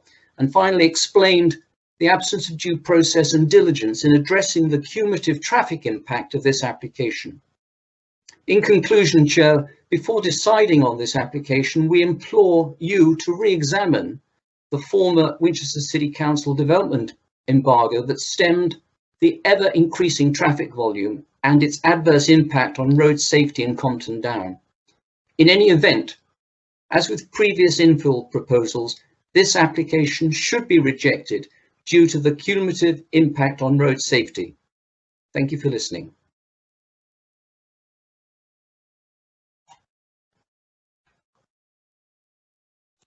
You're muted, Chair. Thank you. We now move over to the committee in case they wish to ask for any clarification from you, Mr. Jobson. Is that a question to me, Chair? We have Councillor No, Lane with a question. not a question to you, no, just waiting for, I'm afraid it's a slow process because the Vice Chair has to register who wants to speak and then she tells me. Understood. So we have Councillor Laming with a question. Councillor Laming, yeah. Thank you, Chair. We listened quite carefully to what you've said in relationship to the traffic. Have you any personal experiences of having problems getting out of that junction? And also, what do you think the effect would be when the M3 is on diversion, which takes you past the end of that particular road on that junction? Thank you, Councillor Leeming. To your first point, yes, I have, as indeed many have, where the sight lines to the left from Shepherd's Lane and from the right from Hurdle Way are extremely difficult, and I've personally had to drive down the middle of the road to avoid oncoming traffic in excess of 40 miles an hour. To your second point, I can well imagine that with the progress on the smart motorways, that the burden of traffic between Southampton and Winchester on Otterbourne Road is going to be pretty excessive, and only can add to the potential issues that we face over many years. Thank you. Thank you. Just to inform members that we do have, exceptionally, Mr. Ray Alborough, who's come from the county, the highways officer, to address questions relating to highways and highway safety, which I mean, he might want to speak at the end of the public speaking, or and as well as when we get to our highways section. So any more questions, Vice Chair? No further questions, Chair. So we move on to the Parish Council representative, and just for clarification, although it says in our report a parish councillor, it is actually the whole parish council who've made that statement in our report, and it's Councillor Francis Strange. Good morning, Mrs. Strange. Good morning. I don't know whether you can see me all right. I can. Yes, we can see you and we can hear you. Thank you. Councillor Francis Strange. Sorry, is my time? Yeah, I was just going to say, sorry, Dave. Yeah. I was going to say, when you're ready, you have 3 minutes. Thank you. We wish to object to the proposed development on the following grounds. Policy CP16, biodiversity. There is a brown long-eared bat roost in the existing house, and the impact of the development, traffic, noise and pollution could have an adverse effect. If bats are disturbed at a sensitive time of year, e.g. hibernation in winter, or when the baby bats are born and raised in the summer, it can have detrimental impact on the local bat population. There could also be damage to trees suitable for roosting, including mature field maples and a yew. Policy DM18, access to the entrance to Plover Hill for removal, excavation, construction and delivery vehicles is dangerous. It is a narrow part of fieldway on a steep incline. There is no space for contractors' vehicle parking or turning space for delivery vehicles on the road. The fieldway junction with Hurdle Way has very restricted space. Sightlines are extremely limited, and there is no pavement or verge onto which pedestrians can retreat. The width of fieldway at the point of junction from Hurdle Way is less than 3.8 metres. Hurdle Way is part of a network of footpaths together with cycle routes and bridleways. Monarch Way and the Butterfly Farm are both accessed from Hurdle Way below the fieldway junction. All children walking to Compton School from Compton Down are likely to use the footpath at this junction. The National Planning Policy Framework states that development should not be approved where there is unacceptable impact on highway safety. The site of the proposed development is also close to the recreation playing field and play area, which is used by local families and often accessed by foot. This development will make such access extremely hazardous during construction. Landscaping. The existing mature trees are to be retained, but are very close to the proposed development and new driveway and could suffer damage during construction. Traffic. The existing road network on Compton Down is privately owned by the Chamberlain Estate and is not built for heavy vehicular use. There would be a cumulative effect from extra traffic movements, together with the effect of the contractor's traffic in the short term. The traffic impact assessment in the support of the planning application that states an additional infill dwelling will not cause demonstrable harm to highway safety directly contradicts all previous highways and appeal inspectors' opinions. Thank you, Chair.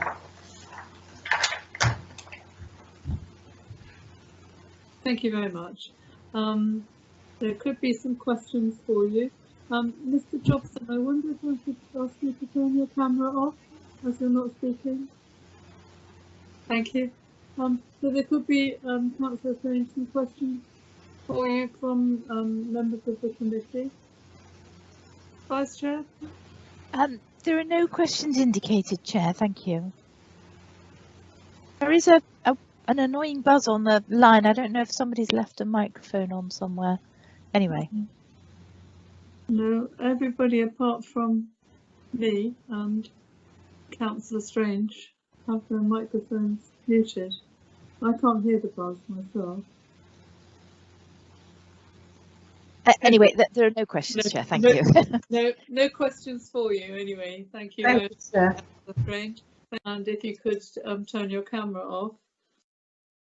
Now we come to ward councillors, and we have two ward councillors wanting to speak today. Councillor Bell and Councillor Williams. I don't know who's going first. Should we go alphabetically and let Councillor Bell go first? So good morning, Councillor Bell. And when you're ready, you have 5 minutes. Hello. Can you hear me? I can't see it Yes, online. we can hear you. Yes, and see you. Thank you. Thank you. I can't see it on my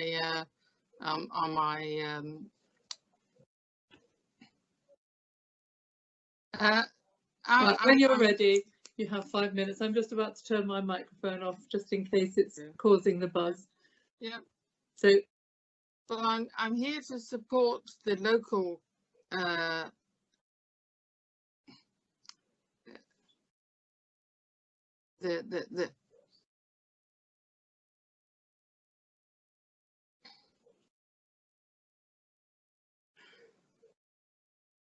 sorry, just Councillor Bell, we are having a little trouble hearing you. Are you feeling all right? No, fine. I think it's okay. I can't see anyone, but anyway. Okay. I'm here to Dave, support could we start with the 5 minutes again? Yeah, okay. I'm here to support obviously the local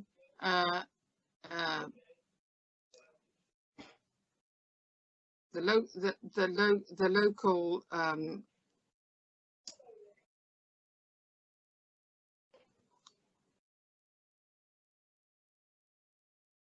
residents. Councillor Bell, we seem to be having a sort of communication problem here. Would you like Councillor Williams to speak, and then we'll come back to you? That might be. Let's do that. So sorry, Dave, if you could stop the clock, and if you'd like to turn your camera off and mute Councillor Bell.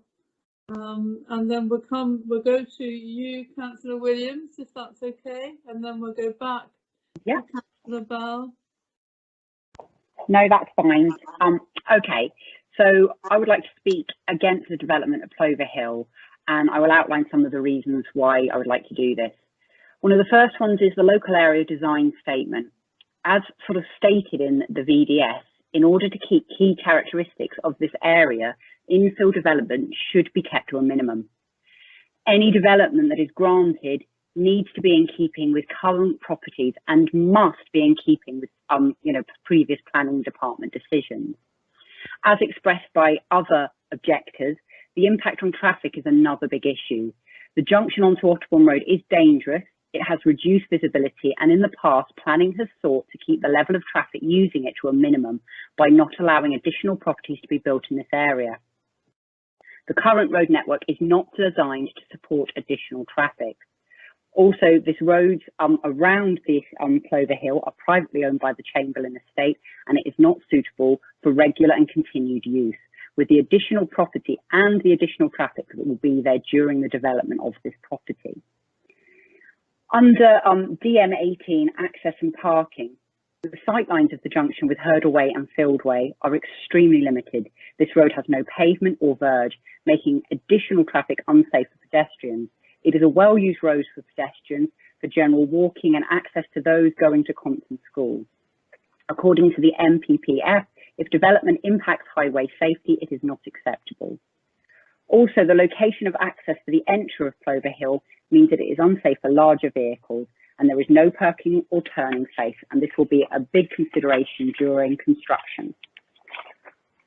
Under DM17, the site development principles should not have unacceptable adverse impact on adjoining lands, uses or properties by reasons of overlooking or overshadowing or being overbearing. The placement of the development near to the neighbour's property will have adverse impact on existing mature trees that are currently protected by TPOs and could potentially be damaged by the proximity of the proposed development and new driveway and could suffer damage during construction, and this could be a major issue. And then finally, under policy CP14, which states that development of potential sites will be maximised and the higher densities encouraged on site, which has good access to facility services and public transport. Plover Hill does not have these, and therefore the only way that this new development can be accessed is via a car, which will add to additional traffic. Anybody living up, near Compton knows that it is quite a long walk to a bus, and therefore I feel that this falls foul of a number of these policies. Anyway, thank you very much. Thank you very much, Councillor Williams. There could be questions for you, clarification. Okay, no worries. Committee. Councillor Bell, do you want to turn your video camera off just for the minute until you're speaking? Thank you. So, Councillor Rutter, do you have any names for questions for Councillor Williams? There are no questions indicated at present, Chair. Thank you. Okay, thank you very much. Thank you. So if you'd like to turn your camera off, that would be great. Right, so we come back to you, Councillor Bell. If you'd like to put your camera back on, sorry to just ask you to turn it off, and unmute.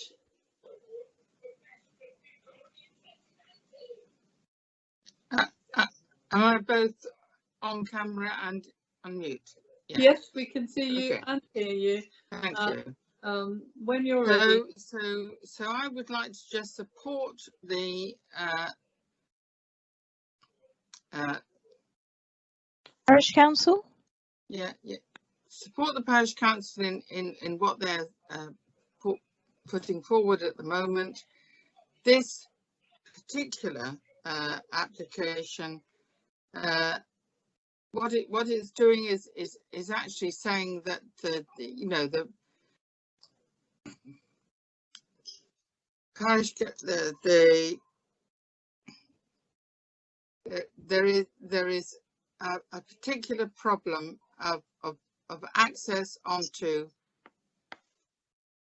hurdleway, which is not admitted under the current applications, and onto fieldway, which is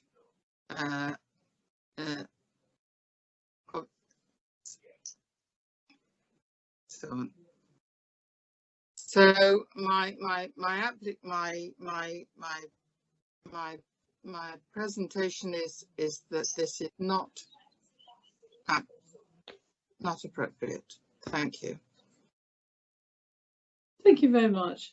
We'll just wait a few moments to see if there are any questions for you. Again, there are no questions indicated, Chair. Thank you. Thank you.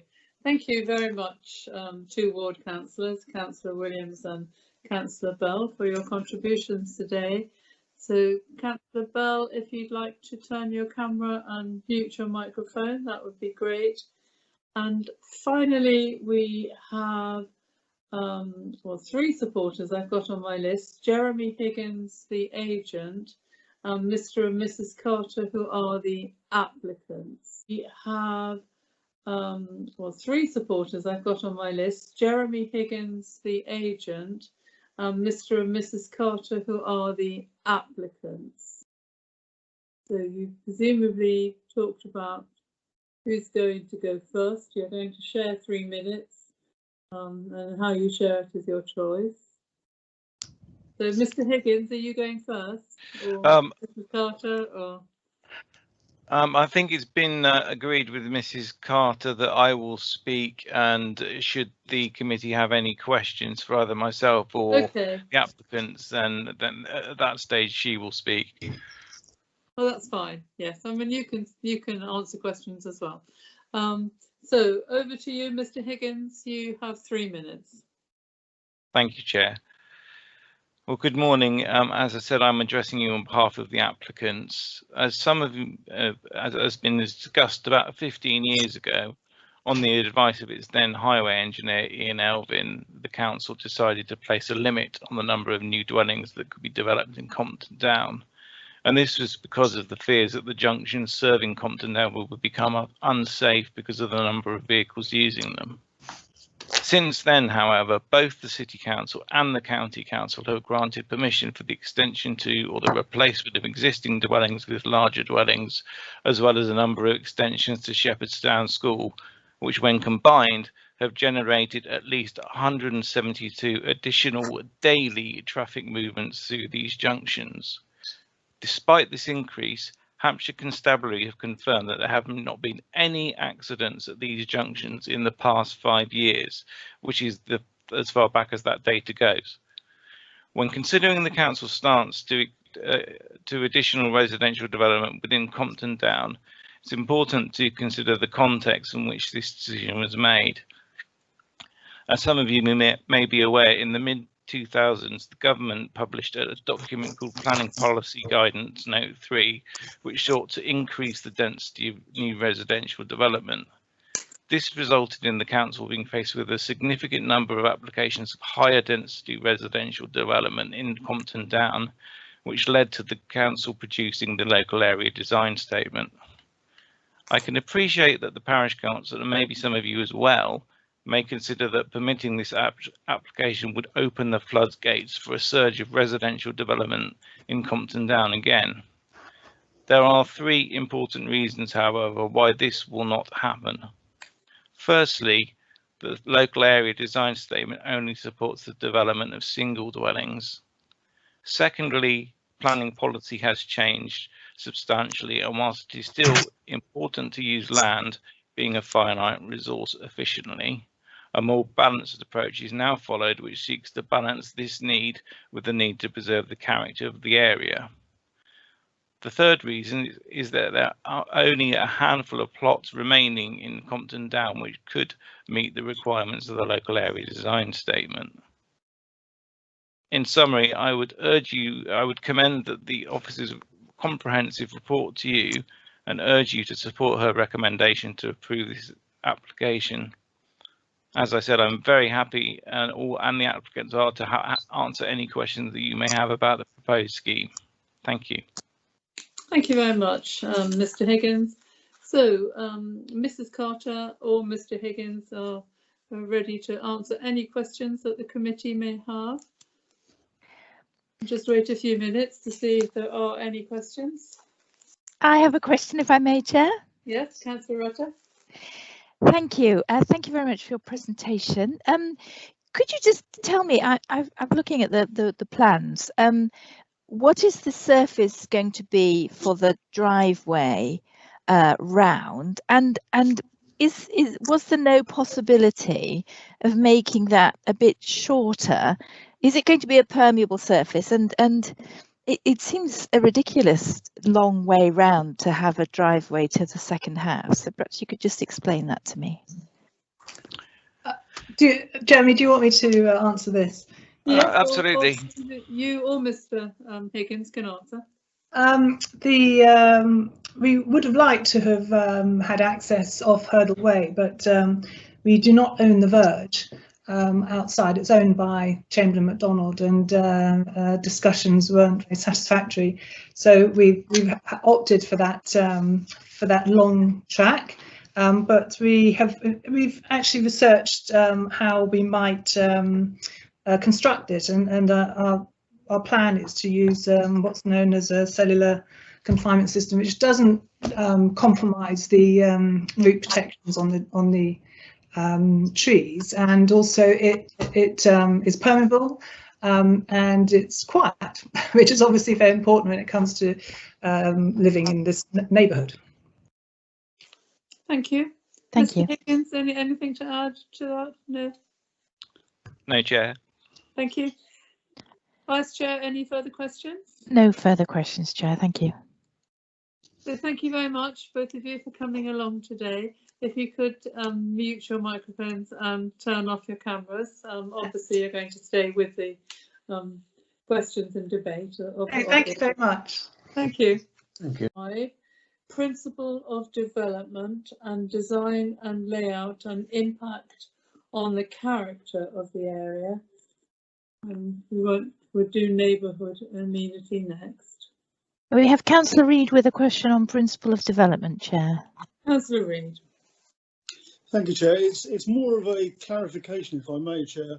This is obviously an application which is intent dealing with a division of the land, a subdivision of the land. That, based on that, is just one particular element of this subdivision. But I note on the proposed site plan, there is a new structure, which I assume is going to be a garage, alongside the existing property.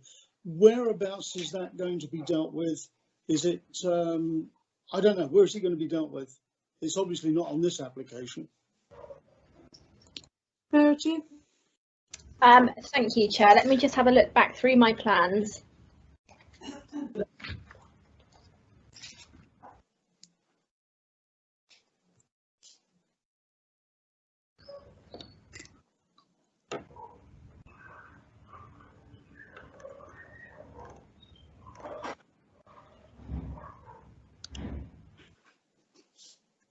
Thank you, Chair. Are you talking about this element here, Councillor Reid? No. Go to the side of the existing house.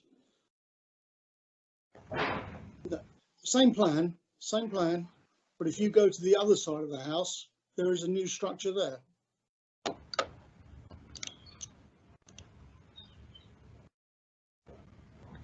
I think Councillor Reid's referring to the replacement garage. To the right of the existing dwelling. Yes. Wrong. This obviously doesn't form part of this application, but I'm just querying as to where it falls. It can't be permitted development, can it? It might be permitted development. We'd need to look into it. It hasn't been assessed as part of this application. This application solely deals with the the additional new dwelling to the west of the existing dwelling. It's something that I'd have to have a look into. Yeah.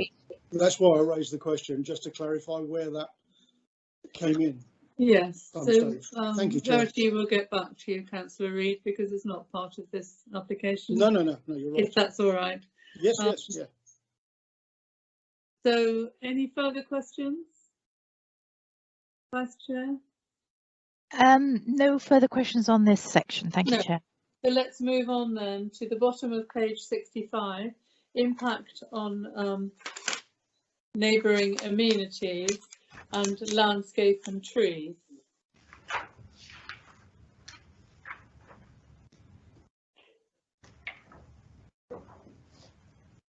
Again, no questions indicated, Chair. So everybody, all the public speakers have mentioned this issue, highways and parking. So I'm going to start by asking Mr. Alborough to address us. The county is a statutory consultee on highway matters, and Mr. Alborough is the one of the highways officers from the county. So, Mr. Alborough, thank you very much for coming along today. Would you like to say a few words about the county's consultation? Yes, Madam Chairman, thank you very much for the invitation. It's my pleasure to be here. First of all, what I'd like to do is sort of go back through comments I've heard this morning, if I may.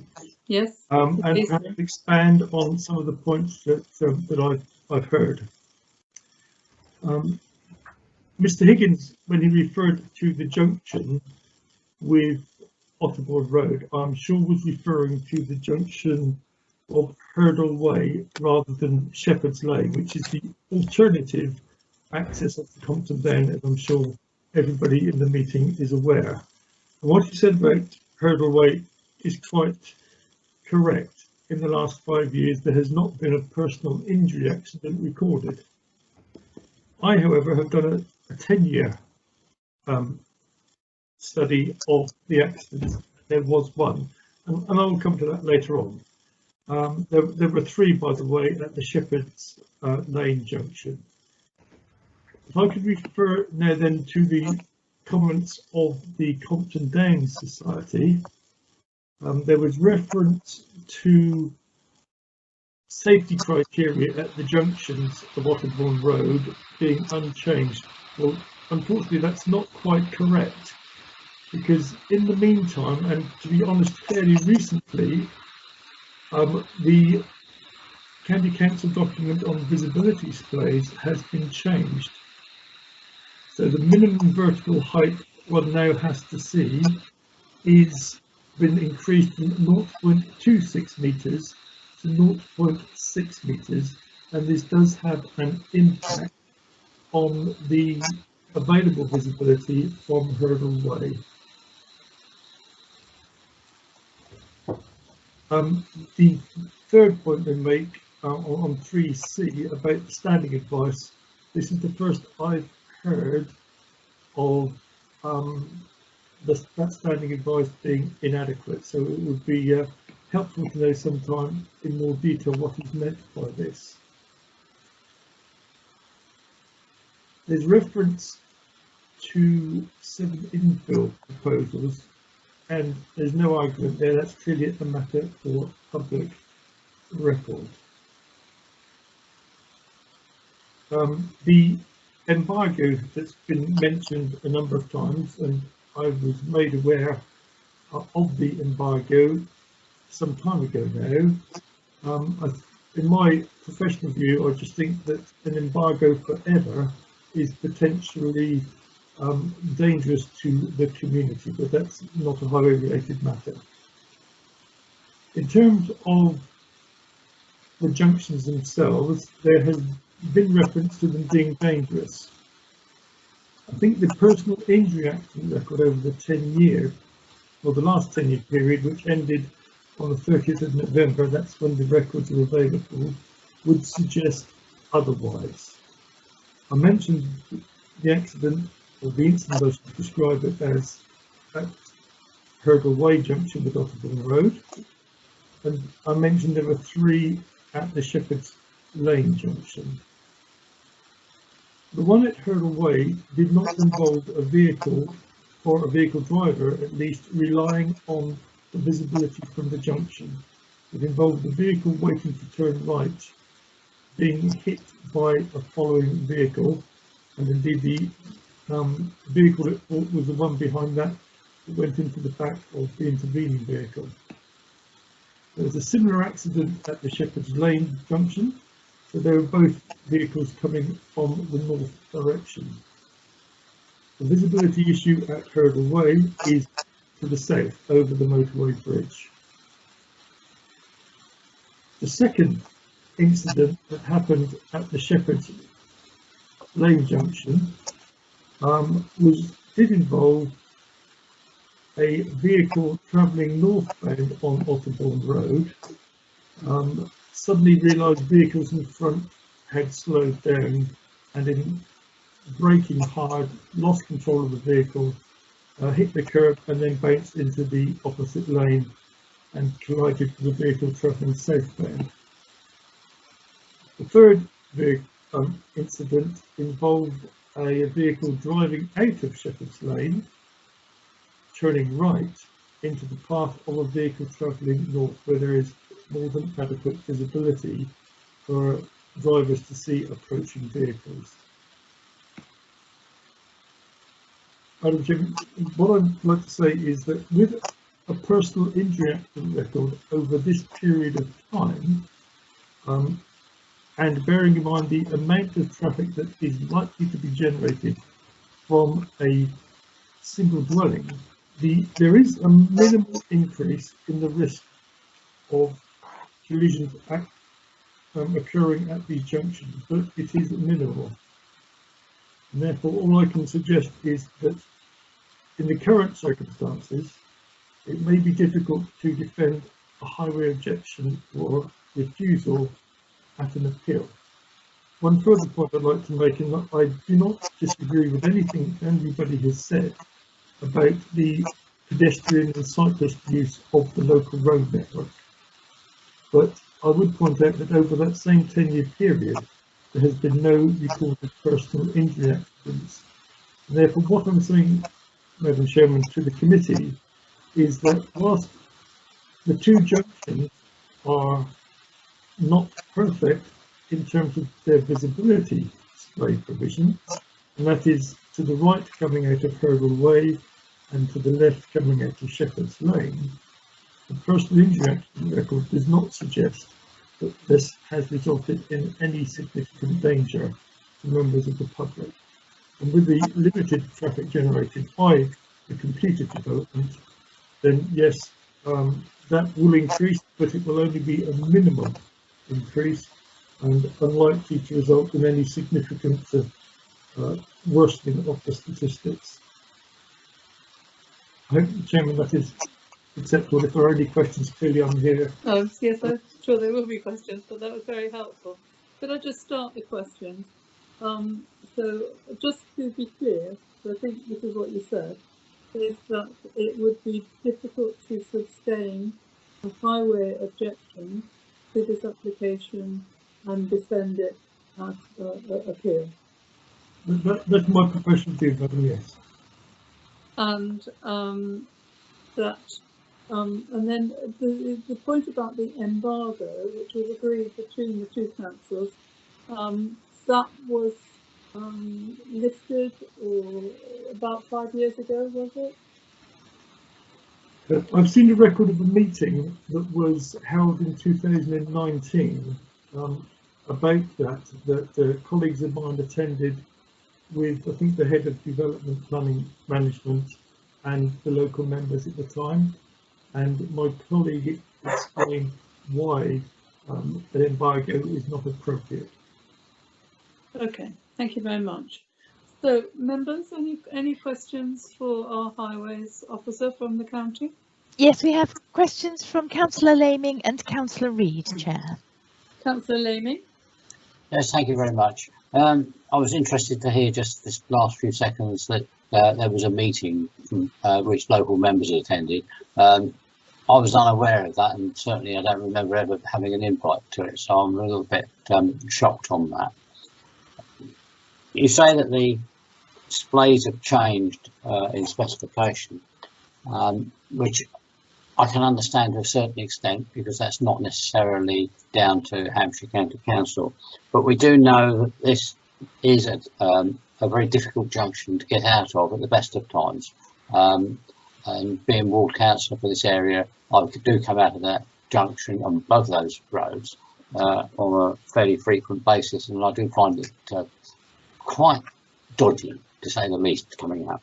So I am very concerned about this, and I think that we need to look at it, and I would like your professional advice, because the amount of traffic when the M3 is upgraded, this is going to be the only diversion route for that traffic, and it will also apply when junction 9. So we're looking at probably 5 to 7 years of vastly increased traffic flow through along the Osborne Road.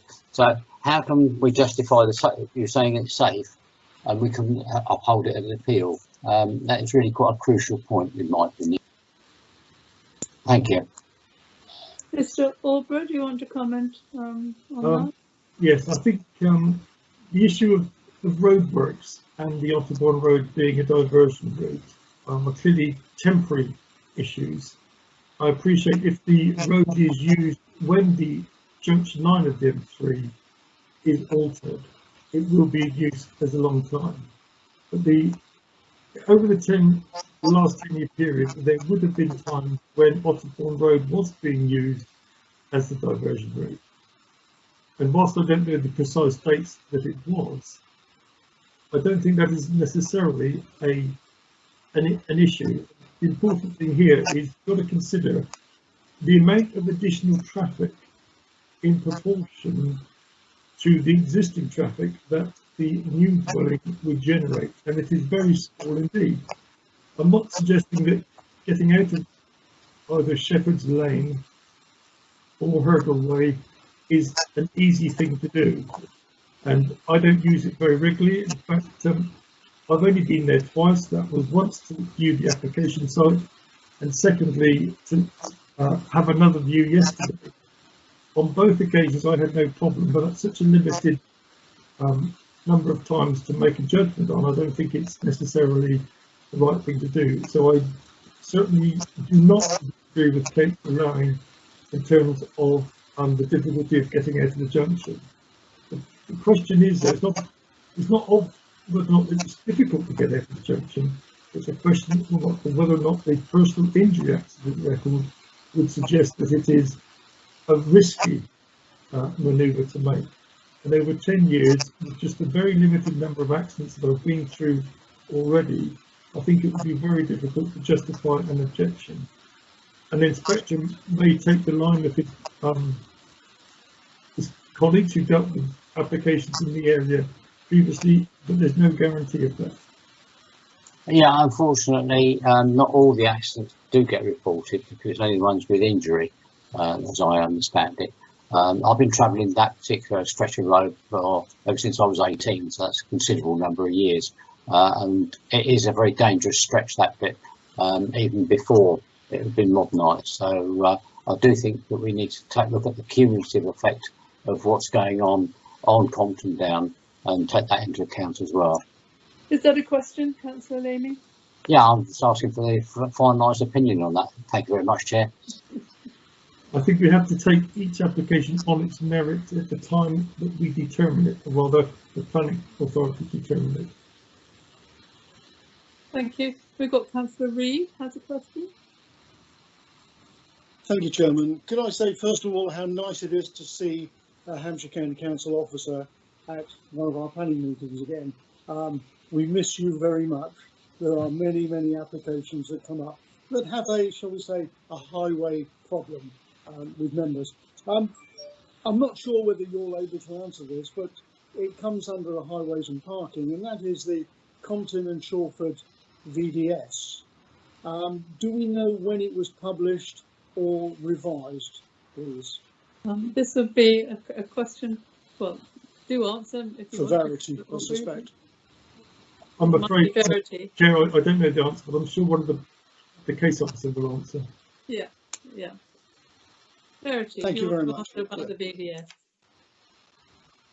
Thank you, Chair. Sorry, I missed the first part of your question, Councillor Reid. Could you repeat that again? Sorry. The VDS, which is mentioned on page 66 for Compton and Shawford, when was it published? Or when was it revised last? Thank you, Chair. I believe it was published in 2011, and having looked on the website this morning, I think it's back out for review again, with the mind to getting a new one drawn up within the next few years. Thank you. Yes, that is the purpose of the question, to be quite honest, to remind parish councils that VDUs are only really acceptable and strong if they're up to date. And of course, we're now rewriting the local plan or revising the local plan. So now is the time to bring that document up to date as well. Thank you. Thank you. Vice Chair, any? There are no further questions either for Mr. Aldborough or for the case officer, I don't believe. Thank you, Chair. But I have two questions, Mr. Aldborough.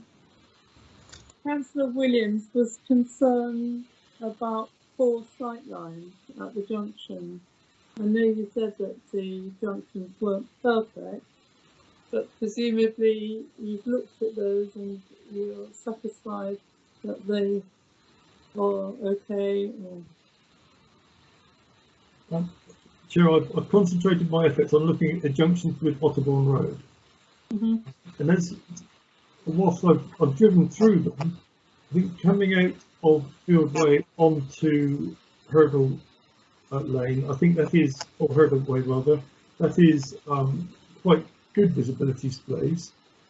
The access itself it is okay. Looking at the photograph that was shown earlier by the case officer, you could see the access position a long way from where the photographer was stood. And I think beyond it, there may be some vegetation that may need to be cut back, but that is possibly a matter for the applicant. But having said that, the amount of traffic that would be generated even at that point relative to the amount of traffic using the way will be very, very low indeed. And I think because of the narrowness of the roads, people tend to drive along them at slower speed and with greater care, especially when there are pedestrians and cyclists in view. And I think that's why the personal injury accident for the local road network there is completely clear, and I'm very pleased to be able to report that to you. Thank you. And then I think I know what you're going to say, but I still want to clarify that the county, as our statutory consultee, feels that the cumulative impact, and we've heard that from several objectors, will be minimal for this one application. Chair, the answer to that question is how you interpret the words cumulative impact. And I think what the local members are saying, and the society, is that they fear that should this planning application be approved, there will be a tidal wave of others that follow. An alternative interpretation is that the cumulative impact is the impact this particular development, or any particular development, might have on the immediate local network, that's the highway network, and the highway network beyond the immediate area. And that is the way the Highway Authority interprets those words in the NPPF. Thank you. And just to clarify, the county are not raising an objection on highway grounds to this application. That is true, Chair. Thank you. Thank you. I think that might be it, but please stay with us because we might need to come back to you. But we do appreciate your time in coming along today and your input into our decision making. So, Vice Chair, are there any more questions on highway? No further questions, Chair. No. Thank you. So let's move on to the rest of the report, which is ecology, nitrates and equality, or any of the conditions.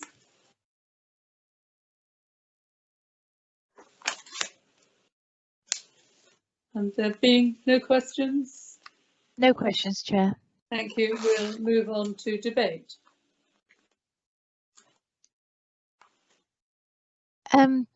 Shall I start? Yes, thank you. Thank you, Chair. Yes, this isn't an easy one because I know how concerned the parish council and the local residents association are about the impact of yet more housing. But we have to face the facts, and the facts are that the Highways Authority, which is our statutory consultee, is saying that there is not sufficient harm caused by the potential more traffic from this development to warrant a refusal on the basis of highways concerns. And therefore, we are not in a position, whether or not we agree with that personally, we as a local authority are not in a position to object on those grounds, because it will just simply go to appeal and the inspector will say, well, the Highways Authority says it's fine, so it's fine. So we cannot, under any circumstances, whatever we think, object on those grounds. I do think that the access is rather ridiculous. I understand about the access from the other road being impossible, but it seems an awfully long way around to be going. But as long as it's a permeable surface, I suppose, and well landscaped, which I understand from the documents in front of us that it will be, I'm not going to object on that basis. So I will be supporting the officer's recommendation, although I am very aware of the concerns of local people, and I do think that a village design statement does need to be kept up to date if it is to be properly used to fight against these back garden developments. Thank you, Chair. Thank you very much. We have Councillor Laming and Councillor Clear for debate. Thank you. Councillor Laming. Thank you very much, Chair. This is a very, very difficult one to decide. We have an area here where we've got large houses on large plots, and that's the character of the area. From what I see of this particular development, it's quite well thought out, with the exception of the drive, but that comes down to the ownership of the villages, and I understand that, and I understand the reasons why this property is wanted. I also understand that there is a big problem on Compton Down with coming out of the road, whilst the traffic officer is giving us advice that it wouldn't be sustainable by an inspector. From personal experience, I know that it's a very dicey place to come out of, and it's not just those two roads, there's about 4 roads, and Hampshire really need to look at the road layout, but we're not here to discuss that. I think we do have to take into account public safety, and I shall be listening intently before I finally make up my mind to what other councillors have to say, because it is such a controversial point. Thank you. Councillor Clear. Thank you, Chair. As this is an application for just one house, and we have listened to Mr. Alborough, and I consider that this would be unreasonable to refuse this application on highways issues. I don't feel there is a significant impact, i.e. the level of traffic likely to be generated just for one house. And I think the application has met the highway requirements on the grounds of safety. And I also thank Mr. Alborough for coming along with his expert opinion. So I don't think we can object, especially on the grounds of highways. So I support the application, Chair. Thank you. Vice Chair, any more contributions to debate? Yes, Councillor Reid, Chair. Councillor Reid. Thank you, Chairman. It's an interesting one. I am not familiar myself with the road and traffic arrangements in the area, and I look to local members to be able to guide me on that one. They obviously do have some concerns with regard to the short and long term future of the traffic in that area due to the upgrading of the motorway in due course. This application is basically a subdivision of land. The actual subdivided piece will be no smaller or larger than 2 of the current properties in the local vicinity. The one sad part about it is the extent of the driveway. It's going to be like a route march if you're on foot to get in there, but I presume you don't go on foot. However, when you come to the waste disposal, one would assume that that has all got to be trundled round to the front entrance, so there'll be 2 sets of bins. It's a problem for the house. I agree that if this went to appeal, the possibility of sustaining the appeal would be not in our favour, shall we say. I'm therefore inclined to go along with the officer's recommendation, knowing that we've aired as many highway issues as we possibly could with a representative from Hampshire County Council present. Thank you, Chair. Thank you. Vice Chair, any more? No further debate, Chair. And my own personal view is I totally understand the representations that we've had from the residents, and I sympathise with them. This is why we had the highways officer along today to answer our questions. And the county is the statutory consultee for highway matters. They are not raising an objection, and so if it were to be refused on highway grounds, as Councillor Reid has just said, the inspector would take a dim view of that. And know that from experience. It's a question of heart versus head.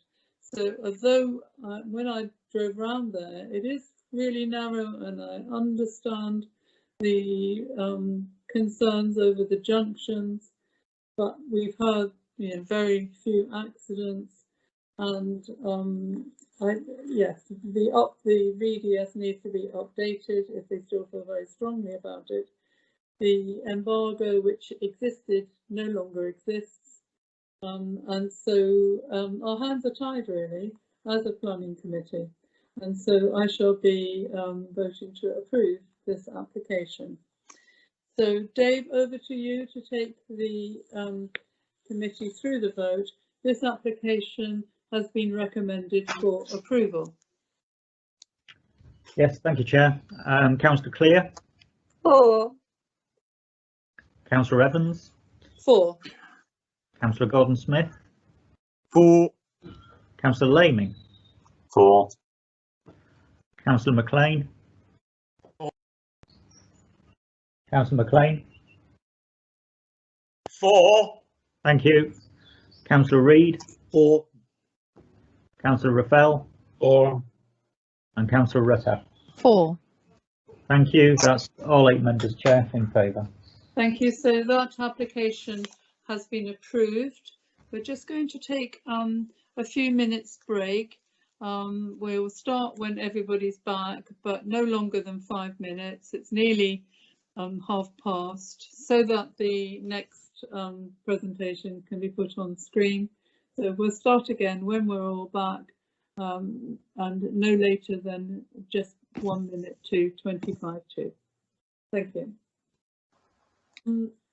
So we'll just ask Dave to do a quick roll call to check that we, as a committee, all back. Dave, over to you. Yes, thank you again, Chair. Councillor Clear. Yes, here, thank you.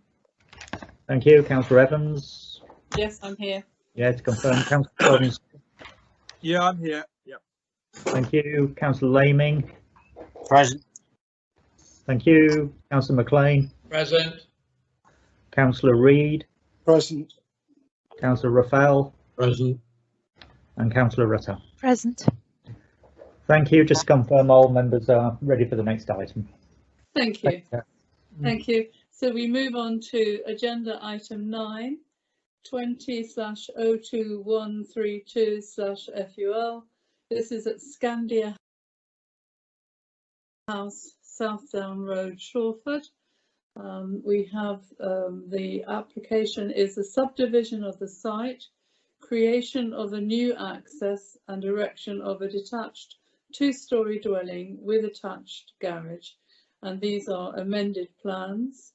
The case officer is Sean Quigley. Good afternoon, Sean, or morning, or afternoon it is. Good afternoon, Chair. Good afternoon. I can see you've got your presentation up on screen, and so when you're ready, we're ready to listen to your presentation. Thank you. Thank you, Chair. Have I got control of the mouse? Yes. Yes.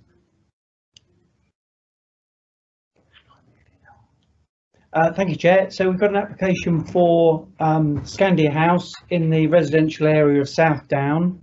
The application is for the subdivision of an existing residential plot and the erection of a new house with an attached garage. So there's the application site. There's it arrowed showing its location amongst the other properties in Southdown Road. There's an aerial shot. That's the existing property towards the right of the back of the plot, and the arrow is pointing at the approximate location of the new property with its garage fronting onto Southdown Road. There's the block plan showing the relationship between the existing property on the right and the new property on the left, and Southdown Road again further left. There's the elevations of the proposed property and attached garage, the floor plan, ground floor plan, first floor plan, and then some photographs. This is the photograph of the opposite the site, looking onto the existing residential plot.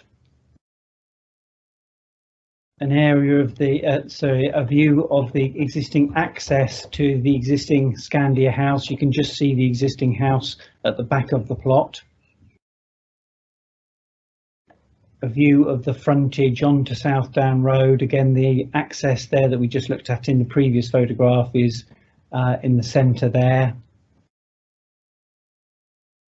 And then I just took a couple of extra shots. It may come up, Chair, in discussion. This is a shot of 2 plots down, just showing that some of the properties on Southdown Road are quite close to the road, because that's an issue that has been raised in consultations. And then one more photograph showing 2 plots up to the north, again showing an area where development comes close to the road than in other locations in Southdown Road. The application is up for recommended for approval, Chair. Thank you.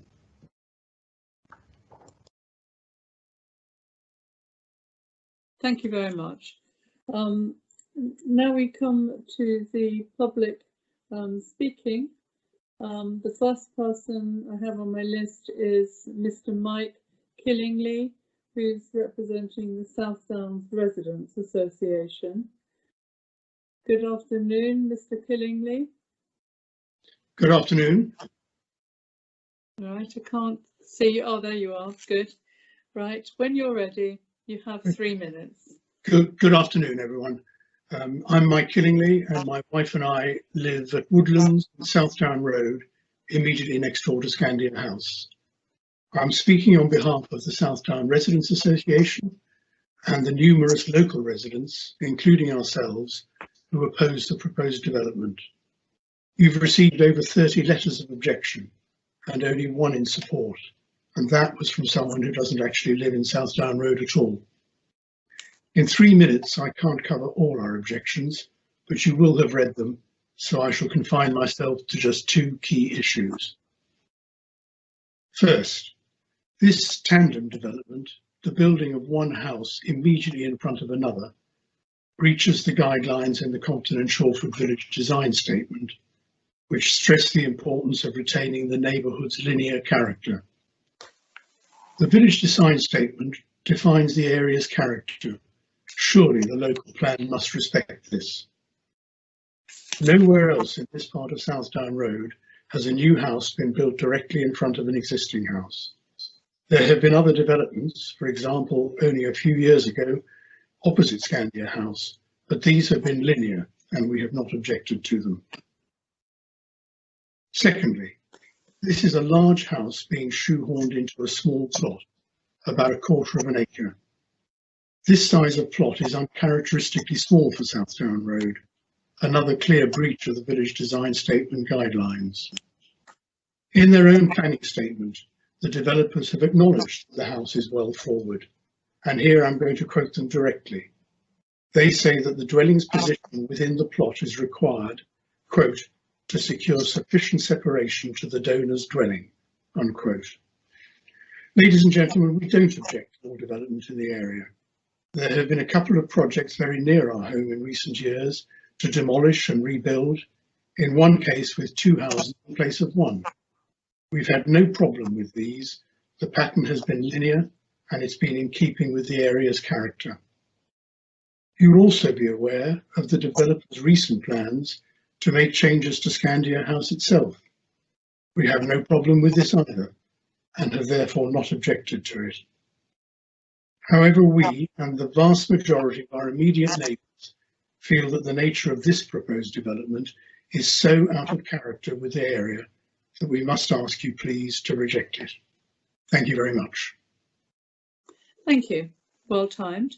So there might be questions for you from the committee. We'll just wait a few seconds.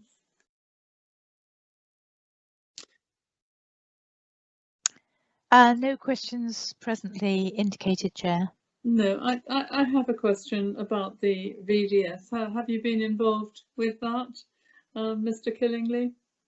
I wasn't involved in its formulation, no, not in any way. No, okay. So you don't know if there are any plans to Oh, update it? Or... well, I know that a draft VDS is in consultation. It's on the Compton and Shawford Parish Council website. Right, we've got them speaking, so I can put my question there. So thank you very much for coming along today. Obviously you're going to stay in the meeting, but if you could just turn your microphone and your camera off, that would be great. Thank you very much. Thank you.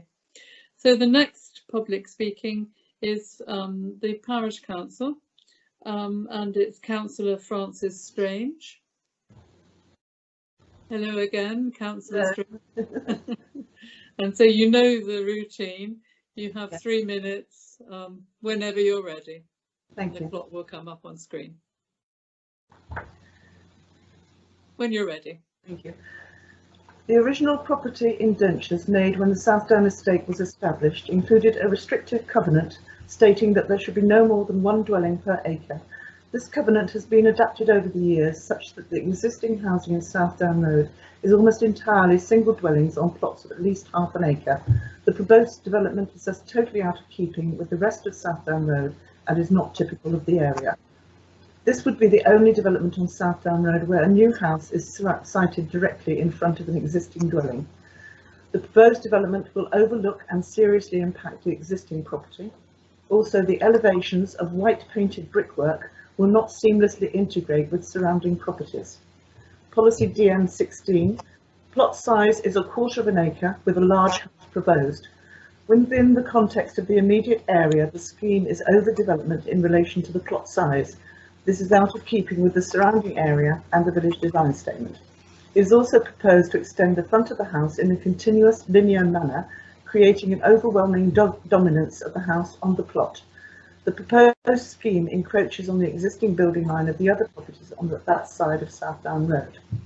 The proposed 2-storey garage has living accommodation on the first floor with toilet and shower facilities, study, living room and 4 windows.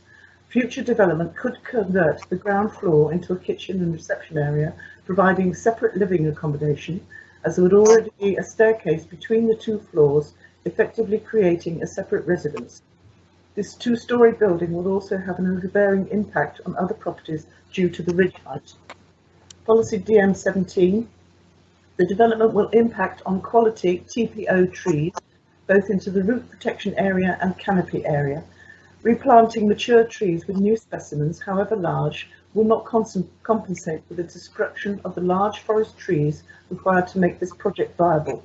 The importance of trees is well established, not just in terms of visual impact and benefits to human health, but for the diverse ecosystem they support and their massive contribution to climate control and carbon neutralisation.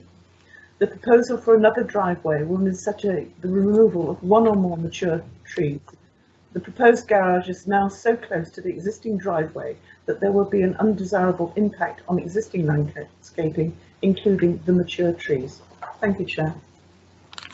Thank you very much. Thank you very much, Councillor Strange.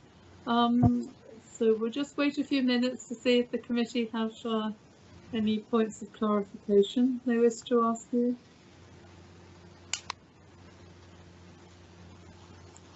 No questions at present indicated, No. Chair.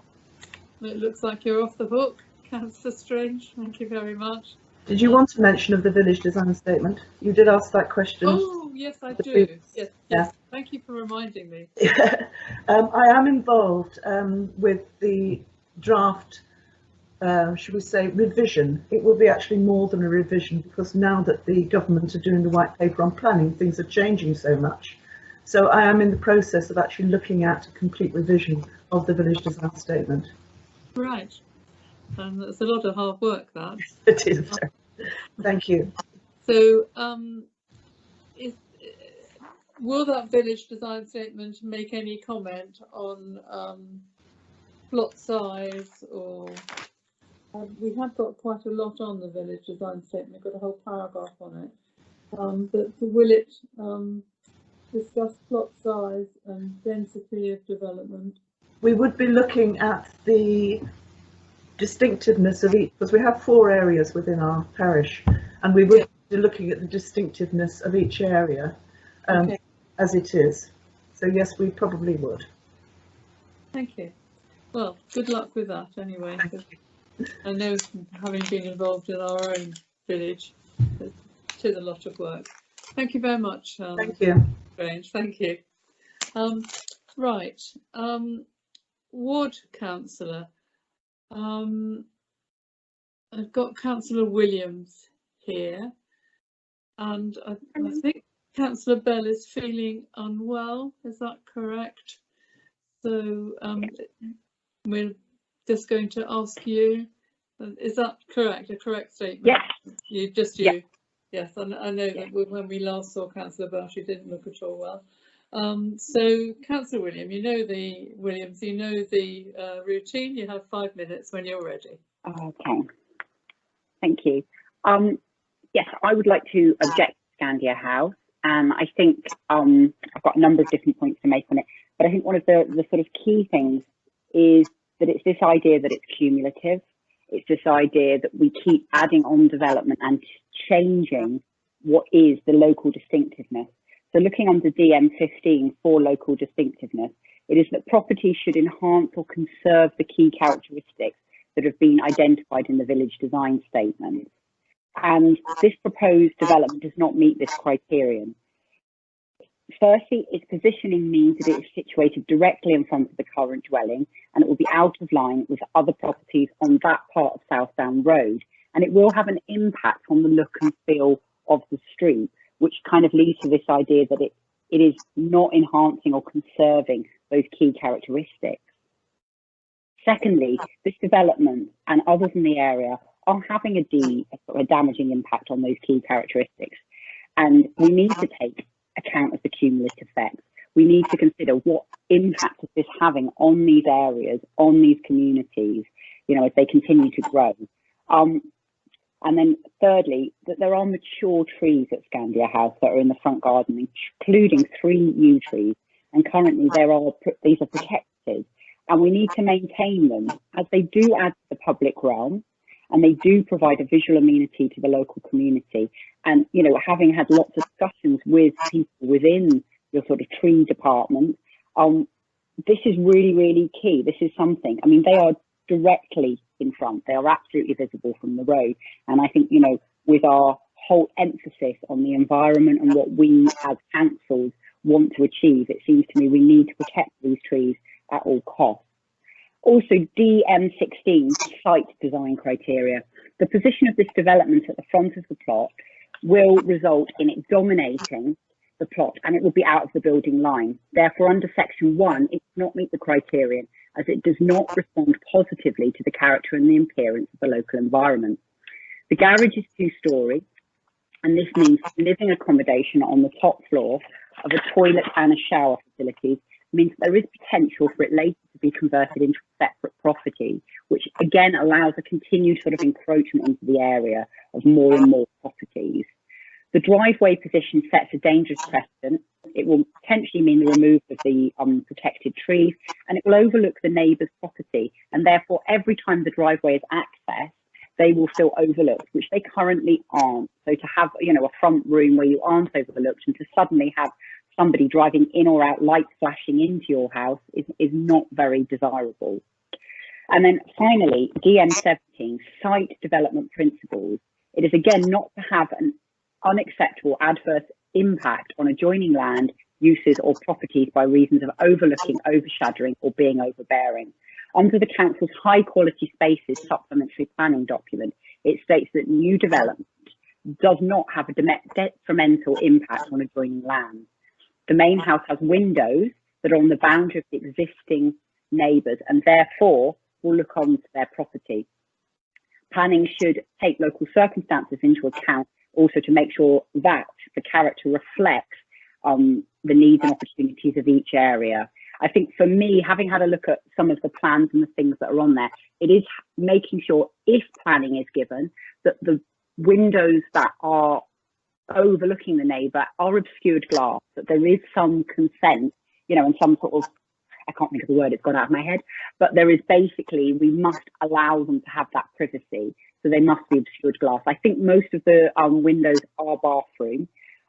Equally, one of the things that kind of makes it stand out is they want the building to be painted white. None of the buildings are painted white within this area, and I think it might be a consideration. Why is this being done? Is there any environmental reason for perhaps keeping heat or, you know, stopping heat from getting in? If there isn't, I think maybe we need to look at, can that be a brick building rather than a painted building, and therefore be more in keeping with the other buildings? I think we need to have a look at how, you know, if we do accept this, and my wish is that we don't, that we actually mitigate some of the issues so that it is better for the current neighbours. Anyway, thank you. Thank you very much, Councillor Williams. Just for clarification purposes, the committee might have questions for you as well. No worries. Here's my question. Just for clarification purposes, I think Councillor Bell, had she been well, would have also objected to the application. She was, yes, and we were on similar issues. So we've had long discussions about this, and so I know that my thoughts and hers are very, very close together on this issue. Thank you for that clarification. No worries. Thank you. So, Vice Chair, any questions for Councillor Williams? Yes, we have Councillor McLean with a question. Thank you, Chair. Councillor McLean. Thank you. Councillor Williams.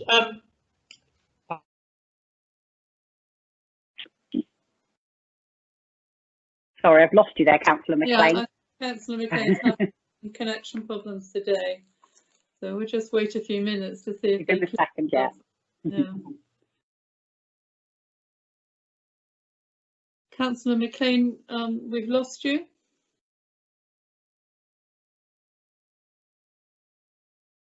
Vice Chair, are there any other? Oh, here we are. Oh. Nope. I'm back. Oh. That's good. Good. Everything froze. Sorry, the question was, Councilman, have you got the planning papers in front of you, the actual pack? Or if not, shall I read something out to you? Yes, I'll give read me it a out. second. I've got it on my computer here. It's all right, I'll read it out. I'll read it out, saves a bit of time. Whilst the new jet dwelling will be in front of the ahead building line of the immediate neighbouring properties, it corresponds with that existing in the wider area. How many other properties in the wider area are built one in front of the other? I think from my knowledge of the area, there is something on Crossways where they have done this. This has been permitted in Crossways. I think it's Southgate Gardens, if memory serves me well. But along this particular road, on actually Southdown Road itself, there aren't properties that are built in front of each other. I know that there is a property a little bit further down, almost near Crossways, which has the property right near the boundary, while the garage is near the front of the property, not the house itself. And I think that was one of the images that was shown by the officer. But actually on Southdown Road itself, there are not houses built next to each other. There are developments that have been allowed with houses next to each other, but not in front. So this could in fact set a very important precedent for the village. Yes, I think that's the concern, that it would set precedent being allowed to do that kind of backyard sort of development. All right, thank you very much. Thank you, no worries. And for your information, Councillor McLean, page 92 lists other properties which are not in this road, bit of the road, which have similar distance from the road. That's why immediate neighbouring properties was my question, Councillor. Thank you. Vice Chair, any further questions? No further questions, thank you, Chair. Thank you very much. Mr. Williams, thank you. And the last public speaker is Adam Griffiths, the agent. Hello, Chair. Good afternoon. Good afternoon. Good afternoon. Hello, hello. Yeah, so you have 3 minutes, and when you start, the clock will come up on the screen. So when you're ready, please start. Thank you very much. Thank you.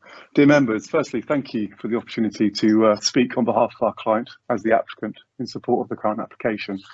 As members will appreciate, it is well established by case law that previous planning decisions are capable of being material in the assessment of future applications. with the reasons why previous decisions are capable of being material, being that like cases should be decided in a like manner so that there is consistency and confidence in the decision-making process. It was therefore of interest to hear the debate and considerations of members when the recent application for subdivision of the plot and erection of 2 units following demolition of Garden House was heard at committee in January. This is felt it's a directly comparable scheme in terms of uplift and development, scale and visibility of the site, and it is only 230 metres away from the application site in question. There was no debate regarding the principle of subdivision, given members were clear on its acceptability, or the scale, character or visual impact of the proposed units. Instead, the focus of discussions was around drainage and ensuring vehicles as part of the construction phase were not parked on verges. To confirm, drainage is not a known issue in this road and all vehicular traffic could be accommodated on site. Turning to the planning merits of this application, policy CP13, DM15 and the village design statement, considerable effort has been put into developing an evidence base as part of the iterative design process. This work confirmed the variety in terms of the character, the architectural form, but also as set out as part of the planning statement and diagrams 1 to 4, it confirmed plot to dwelling ratios and the pattern of development were commensurate.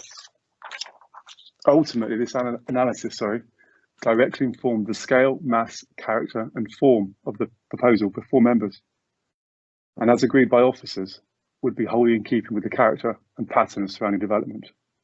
Whilst representations have raised the visibility of the property in the street scene as an objection, its separation from the highway is directly comparable in terms of immediate examples. The intrinsic character of the area, as members will appreciate, is one of the properties that are visible from public vantage points, and the proposed access point would maintain the rhythm of the street scene. In response to representations raising the pattern of development and an objection, fundamentally, and as agreed by officers, the linear form of development in the area would be maintained. Furthermore, the resultant pattern of development would be directly comparable to a development allowed at Southgate and Crossways, and as a result of the development, it effectively renders the donor dwelling as a backland development, which, again, as members will appreciate, is a prevailing character of the area, with immediate examples off to the west of this site.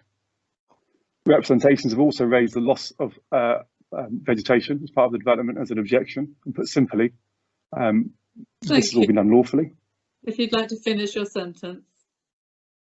I'd just like to implore members to support the recommendation of officers. We thought this scheme is carefully considered, and yeah, happy to field any questions. Thank you. Thank you. Thank you. Yes, there might be questions for you, and I have one.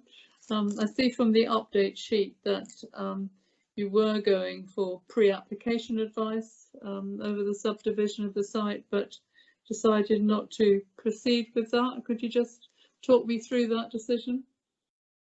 It was simply a lead time.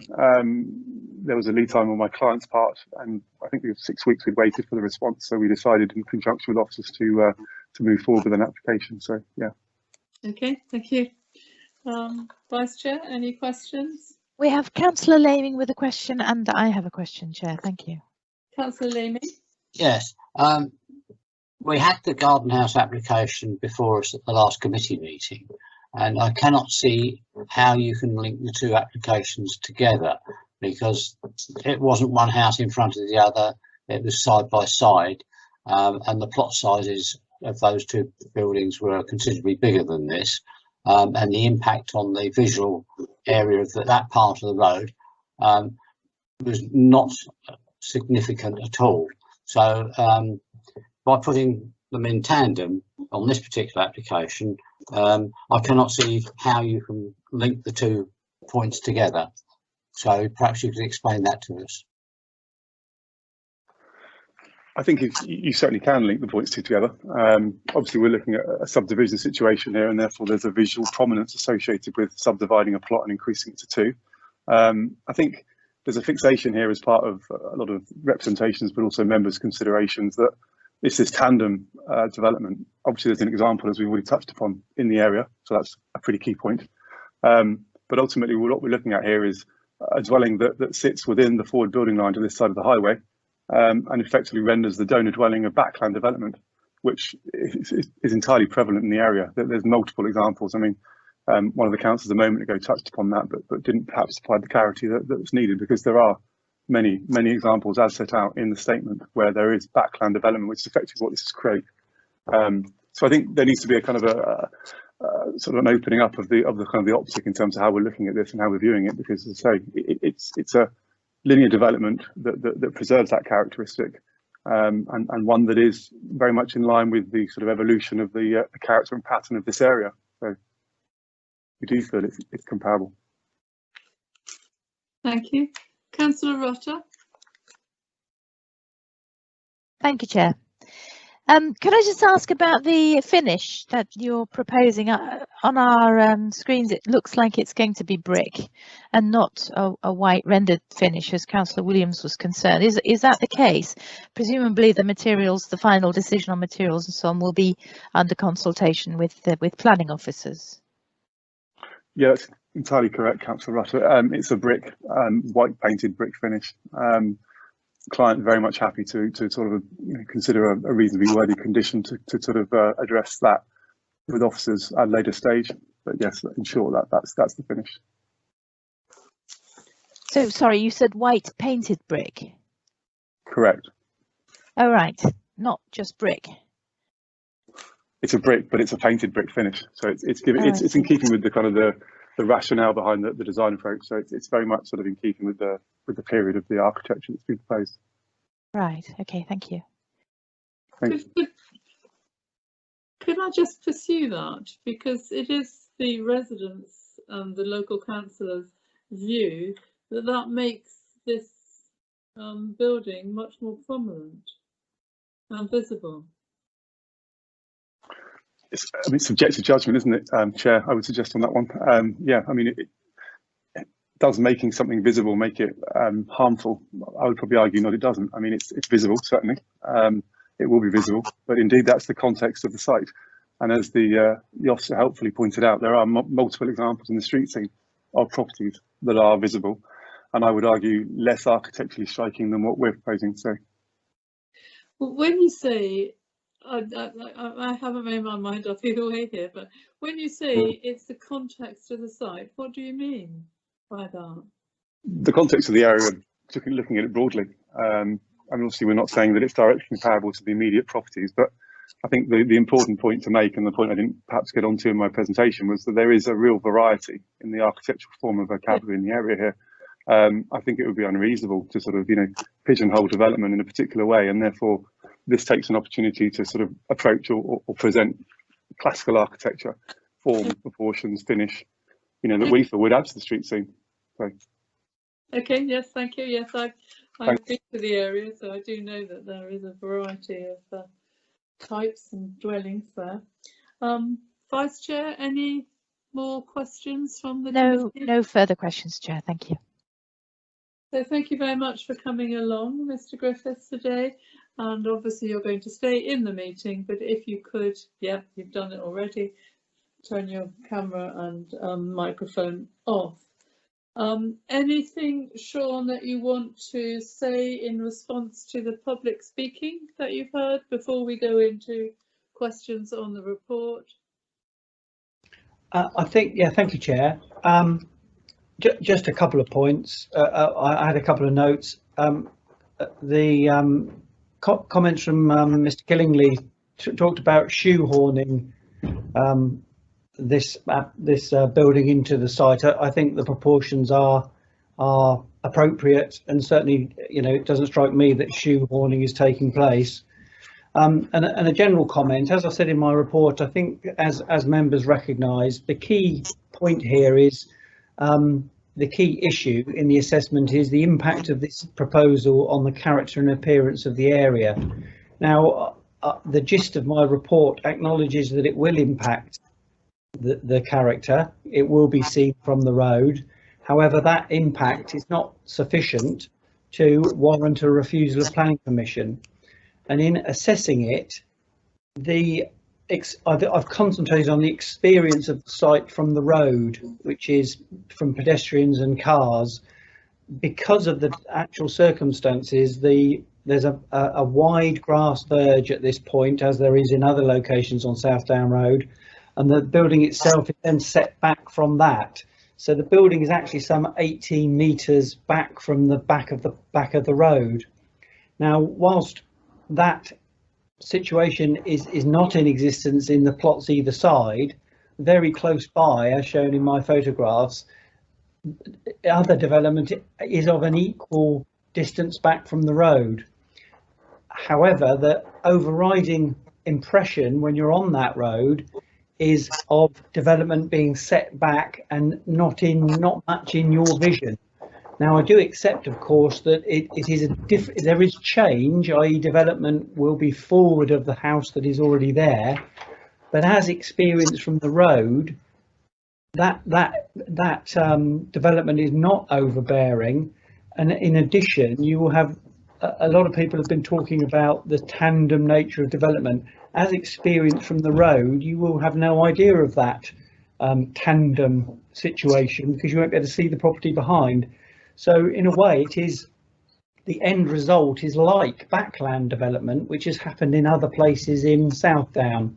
So it's, I mean, the order of this has happened differently, of course, because the plot is being infilled from the front, but the result is equivalent to backland development because you end up with one property behind the other, but because you can't see the other one, it has no actual impact on the character. And that's been the sort of the key point in my assessment, Chair. I see. Yeah, thank you.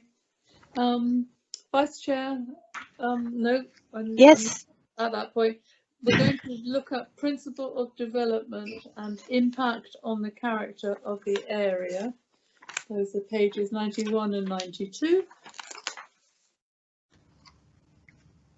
I have a question, Chair, and then Councillor Laming has a question. Thank you. Councillor, go ahead. Thank you. Mr. Quigley, could I just ask about I hadn't appreciated that it's going to be white painted brick. Now, this does strike me as being particularly out of character with the other houses in the area, and we heard the local council ask that it should be not painted white, but should be red brick like most of the other buildings in the area. Can you just explain to us why you think that the finish of the house will not make it stick out like a sore thumb? Well, yes, I mean, I wouldn't agree with that expression, stick out like a sore thumb. It's, you know, been a carefully designed house. I think I'm mindful from my research in the area shows that there's quite a lot of render used in South Down. And it can be on houses, and it can be on outbuildings, and it can be on garages. And in support of other applications, I've seen sort of compendiums and photographs showing the extent of white finished render and white finished brick, which is, you know, not uncommon in South Down Road. I think this building doesn't apologise for itself. It's you know, it is what it is the application before me. I've assessed that whilst it does impact the character of the area, that impact is within acceptable limits. Thank you. So yes, we have Councillor Laming and then oh no, that's on landscaping. Yes, Councillor Laming, Chair. Councillor Laming. Thank you. Being ward councillor for this area, I know it quite well. Now, when you say that other tandem developments are, for example, in Crossways, you have to remember that that particular set of 5 houses were built on basically the front garden of the property because it laid probably about 100 yards from the road, which is put in a different context to what we've got here. When you look at South Down Road, all the way through it, it's a green leafy suburb, and we're removing quite a lot of greenery at the front. So a white house sitting prominently close to the road would appear to stick out like a sore thumb. I'm not convinced that this doesn't change the whole character of the road, and we need to take that into consideration as well. So I'd like your views on that, if you would. Thank you. I think it's quite difficult for one development to change the whole character of a road. I think you've referred to other developments which are not like this. I think this development is like the others in that not to repeat myself, but your experience from the road in Crossways and here, if this development takes place, will be of a house set 18 metres back from the road with lots of mitigating vegetation to be added to soften the impact. But that 18 metre setback is mirrored in lots of places very close to this development, including right opposite the site. So I do understand the concern for the impact on the character. However, as experienced from the road, that character, in my view, will be preserved. 18 metres is a long way. A lot of mature trees are retained, and additional planting of semi-mature trees and other planting will take place to soften that impact. So I think it's a totally valid concern about the impact of this on character, but I have no doubt that the character will be preserved. Yeah, it's just that the houses opposite, they may be slightly closer to the road, but they'll also be sitting behind high hedges, so they're less visible and less intrusive. That's really my concern. Yes, well, and I think we've got a condition on that a landscape scheme will be agreed by condition. The applicant has shown great willingness, as shown in the submitted plans, for additional planting of mature trees. So I think in a relatively short time, with an agreed comprehensive planting scheme ahead of the property, that will be sufficiently softened and will mirror what the councillor has pointed to on the opposite side of the road. But I think the key point is it's still a long way back, but obviously it's a lot closer than the house at the moment. But I don't think we ought to lose sight of 18 metres back from the edge of the road is a long way, particularly when there's intervening planting and mature trees. Thank you. Sean, when I drove down that road, there seemed to be still already quite a large amount of vegetation at the front. I mean, the applicant was out in the road, sort of clearing up the bank, and she did point out to me the trees that will be retained, but I didn't go in on the site. But it seemed to me that there was quite a lot of vegetation screening there, which will be added to. Is that correct? That's correct, Chair. The condition which the applicant will need to discharge will ask for a plan of retained vegetation and retained trees, and then further details of additional planting. The additional planting, particularly of mature trees, semi-mature trees, we've already got. So that will form part of what members will approve today if they go that way. So we have plenty of scope, as you say, Chair, to improve upon the boundary treatment as it is, which you pointed out is already substantial.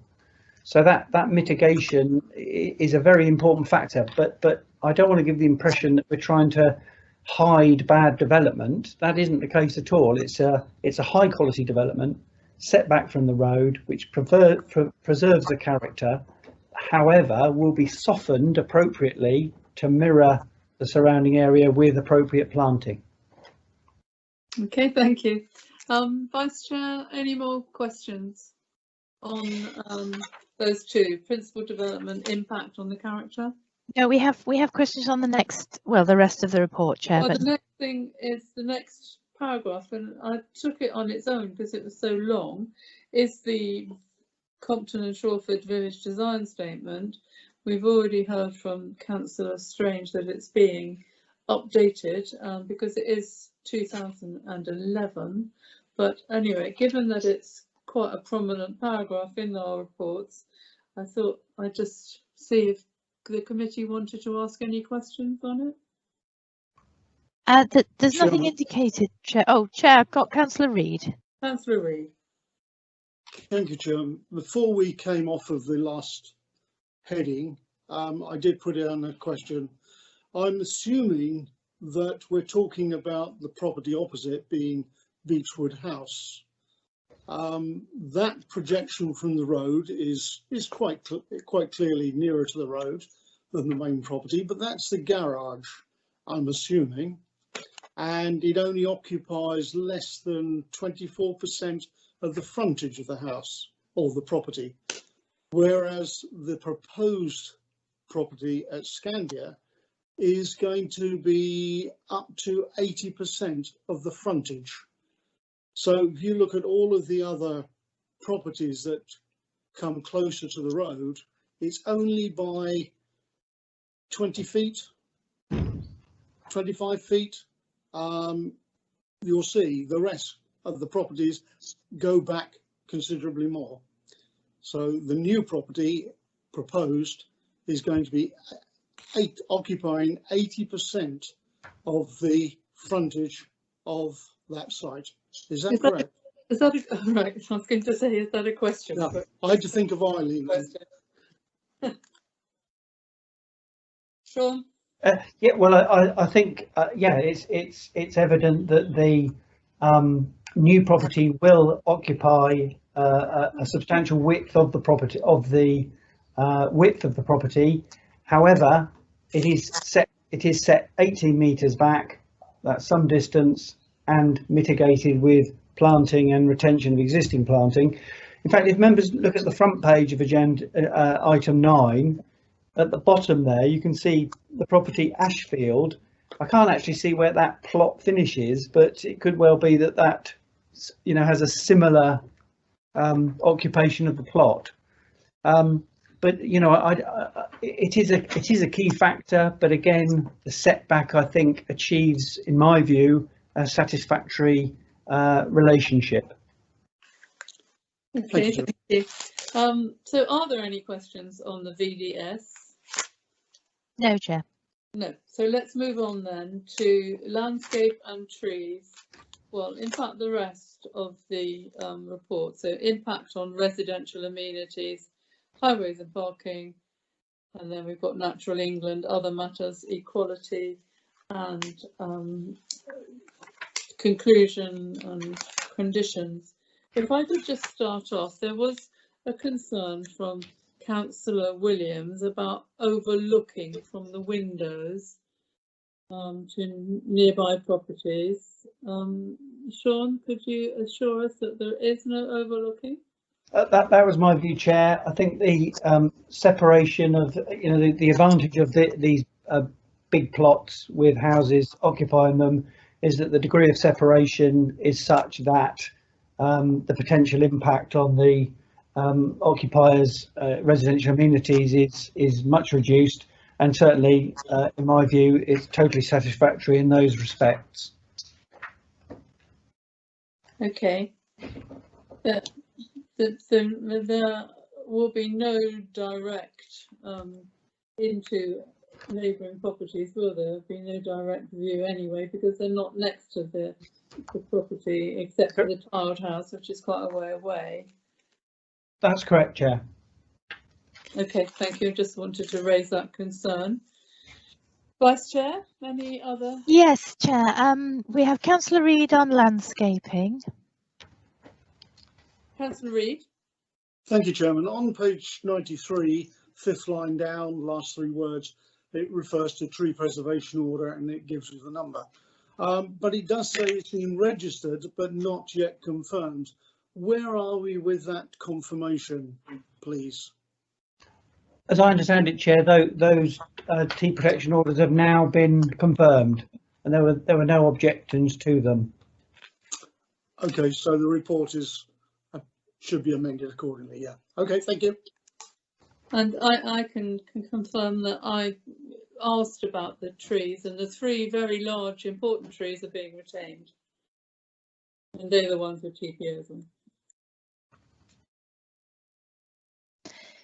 Chair, I have a question on conditions, and then we have Councillor Laming with a question as well. If I may. Thank you. So my questions are about the garage. Condition 5 on page 96. Do we consider that that condition is sufficient to restrict the use of the upstairs of the garage to ancillary to the main dwelling, and not to allow such uses as Airbnb, rental and so on, which has happened in many other cases where we've had the facilities of a full bathroom added to these study stroke, activity rooms above garages. So can I just ask that we perhaps can beef up that condition? And my second question is about permitted development. Are we requesting that permitted development should be removed from this new dwelling? And if not, why not? And I do think that we could justify it because it's squeezing quite a big house into a relatively small plot, and much more development on this site would definitely detract from the character of the area. And I really think that any further development of this new house should be subject to planning in the normal way without any permitted development being allowed. So those are my two questions. Thank you, Chair. Thank you. I'll have the answers to the... On the first point on the garage, the condition we use is one that we typically use, and we found to be very useful in restricting it to what the applicant is envisioning using it for. So first floor as a study, so it specifies what the applicant intends to use it for. So it endorses that, and shall not at any time be used for business, commercial or industrial purposes, which are the other kinds of uses which we wouldn't like to see, and as far has the applicant has no intention of doing.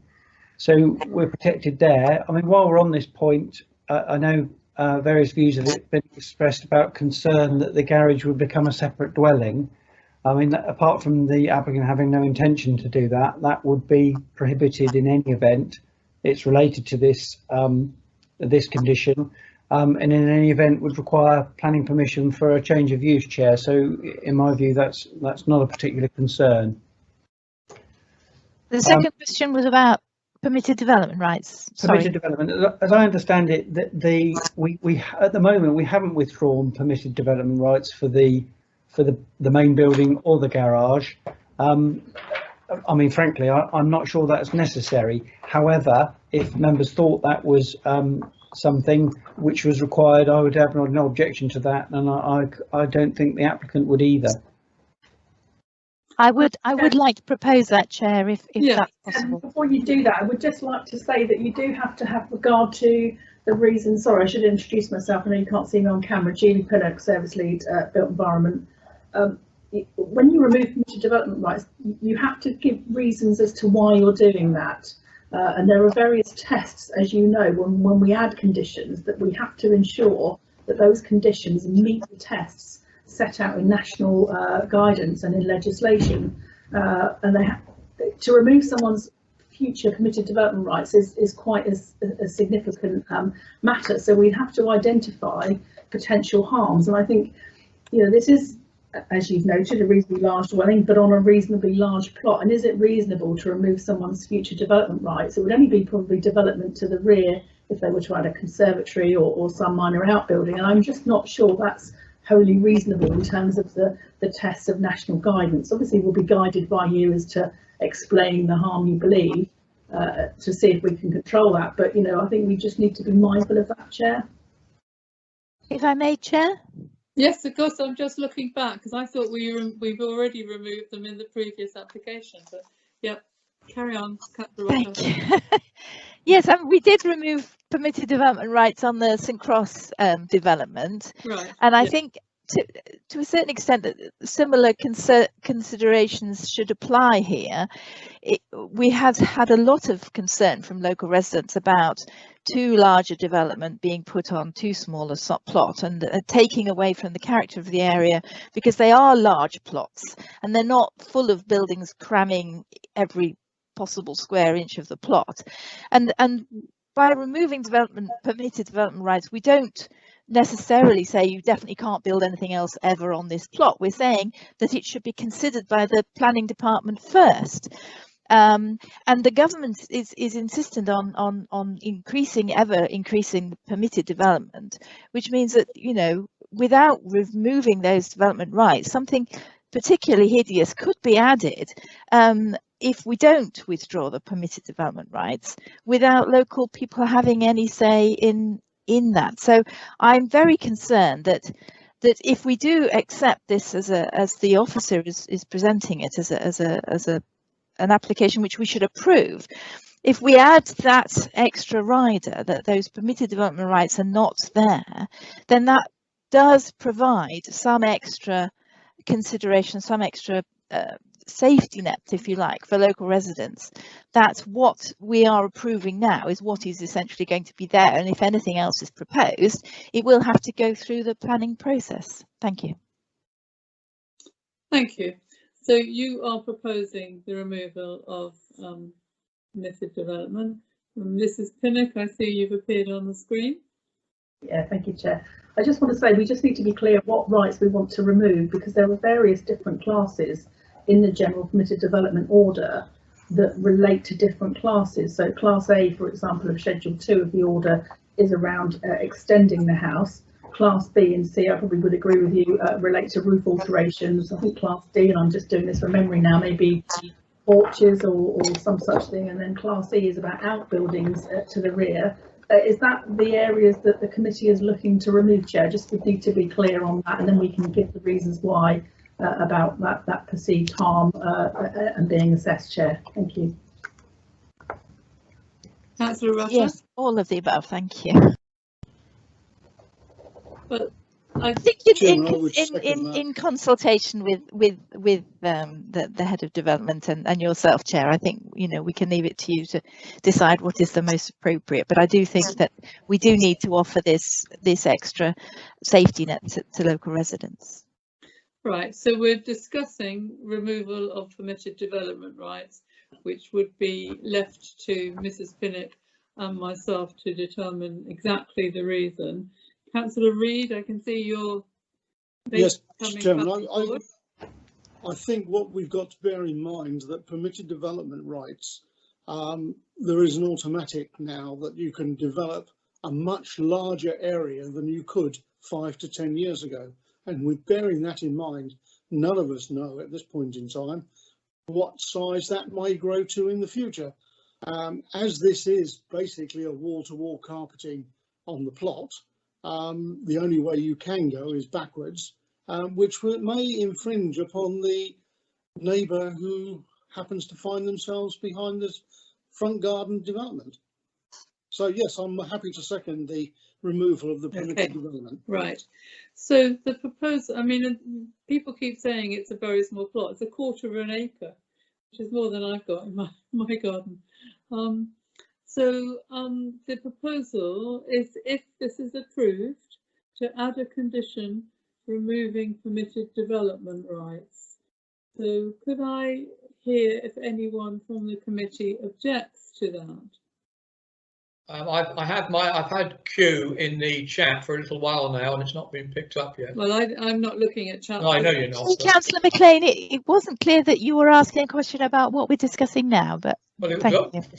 Yeah, all right. To clarify, I have so many sort of threads in front of me. I can't possibly look at chat as well. It wasn't a comment on yourself, Chairman. Councillor McLean, you want to make a contribution to this debate?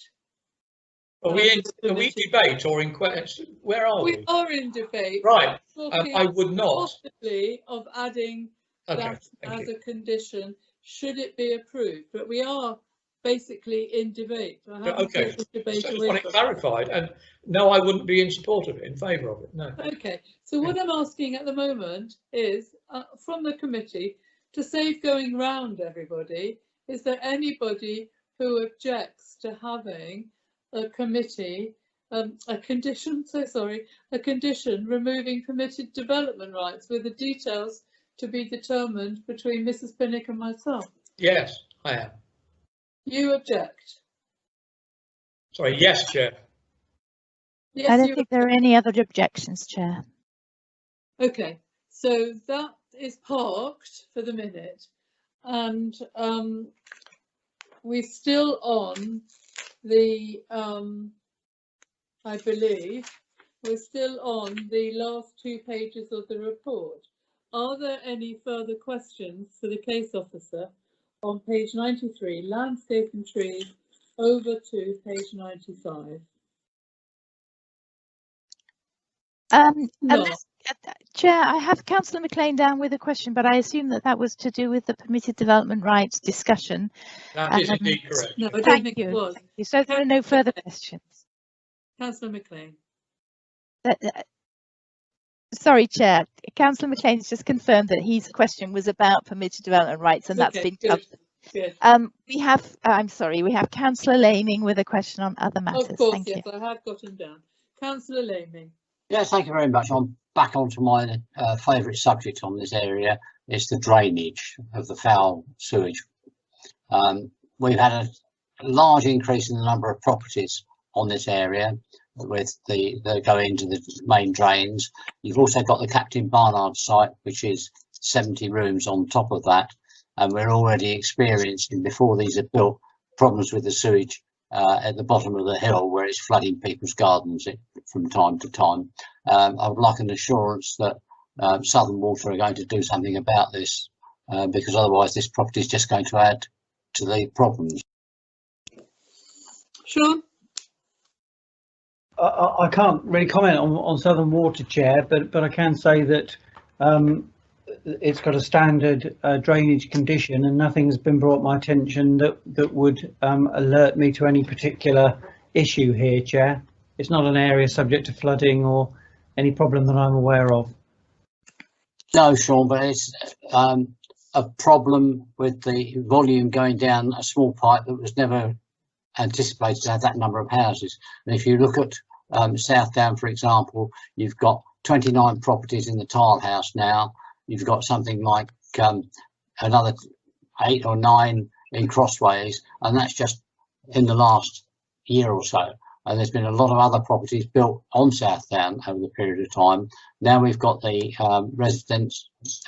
residential home being built as well as that, and residents are experiencing big problems at the bottom of the hill, and we've got to take that into consideration when we give planning on, I would have thought. Councillor Laming, we do have a comment from the City Council's service lead on the environment drainage on page 89. He says it's within flood zone 1, very low risk of surface water flooding. No, this Chair, sorry, this is the foul sewage water, not the rainwater. Yeah, he does mention that there should be a condition for the disposal of foul and surface water. Presumably we have that. We do, Chair. I mean, Councillor Laming is right. Of course, we should have regard to the cumulative impact of residential development on things like drainage, particularly foul water drainage. But I can only consider what's before me, and I'm not aware of any particular problem. So of course, it's a valid concern, and I share those concerns. But it's not an issue in relation to this application you're considering at the moment. Yes, and we have condition 6 on page 96 about the details for the disposal of foul and surface water, and that has to be submitted before the commencement of the development. I think for the moment that's covered, but thank you for raising that. Have we reached the end of the questions on the end of the report, and are we now moving into debate? Yes, Chair. So debate. Councillor Laming. Councillor Laming. Thank you, Chair. I'm afraid this application does give me really severe reservations on what's going on. it alters the whole character of the road, in my opinion, and the impact is quite significant. Most of the other houses are all behind big high hedges and good screening. This property becomes much closer to the road than other properties that are around, and being a white painted brick just enhances the impact on the neighbourhood. We heard from the agent that he considered it to be acceptable and referred to the garden house, but the garden house was actually a side-by-side development, and the plots are still considerably bigger than this particular one. I think we've got to look at this very closely, and I thought about this a great deal, and I think that the visual impact on the neighbourhood, as well as being a very large house on a relatively small plot compared to other plots in there, I don't feel that I can support this application at all. Thank you. Vice Chair, any more contributions? I think, do you want to speak? I thought. Yes, I do, if that's okay. Thank you, Chair. I just wanted to say, so long as we can remove the permitted development rights, which I think we've agreed that is appropriate, and I'm happy that the condition 5 is going to restrict the use of the room above the garage to ancillary use to the household only. I think that covers two of the biggest concerns, I think, of local residents. The officer has worked hard with the developer to make sure that this will be a quality development which will add to the area and not detract from the character of the area.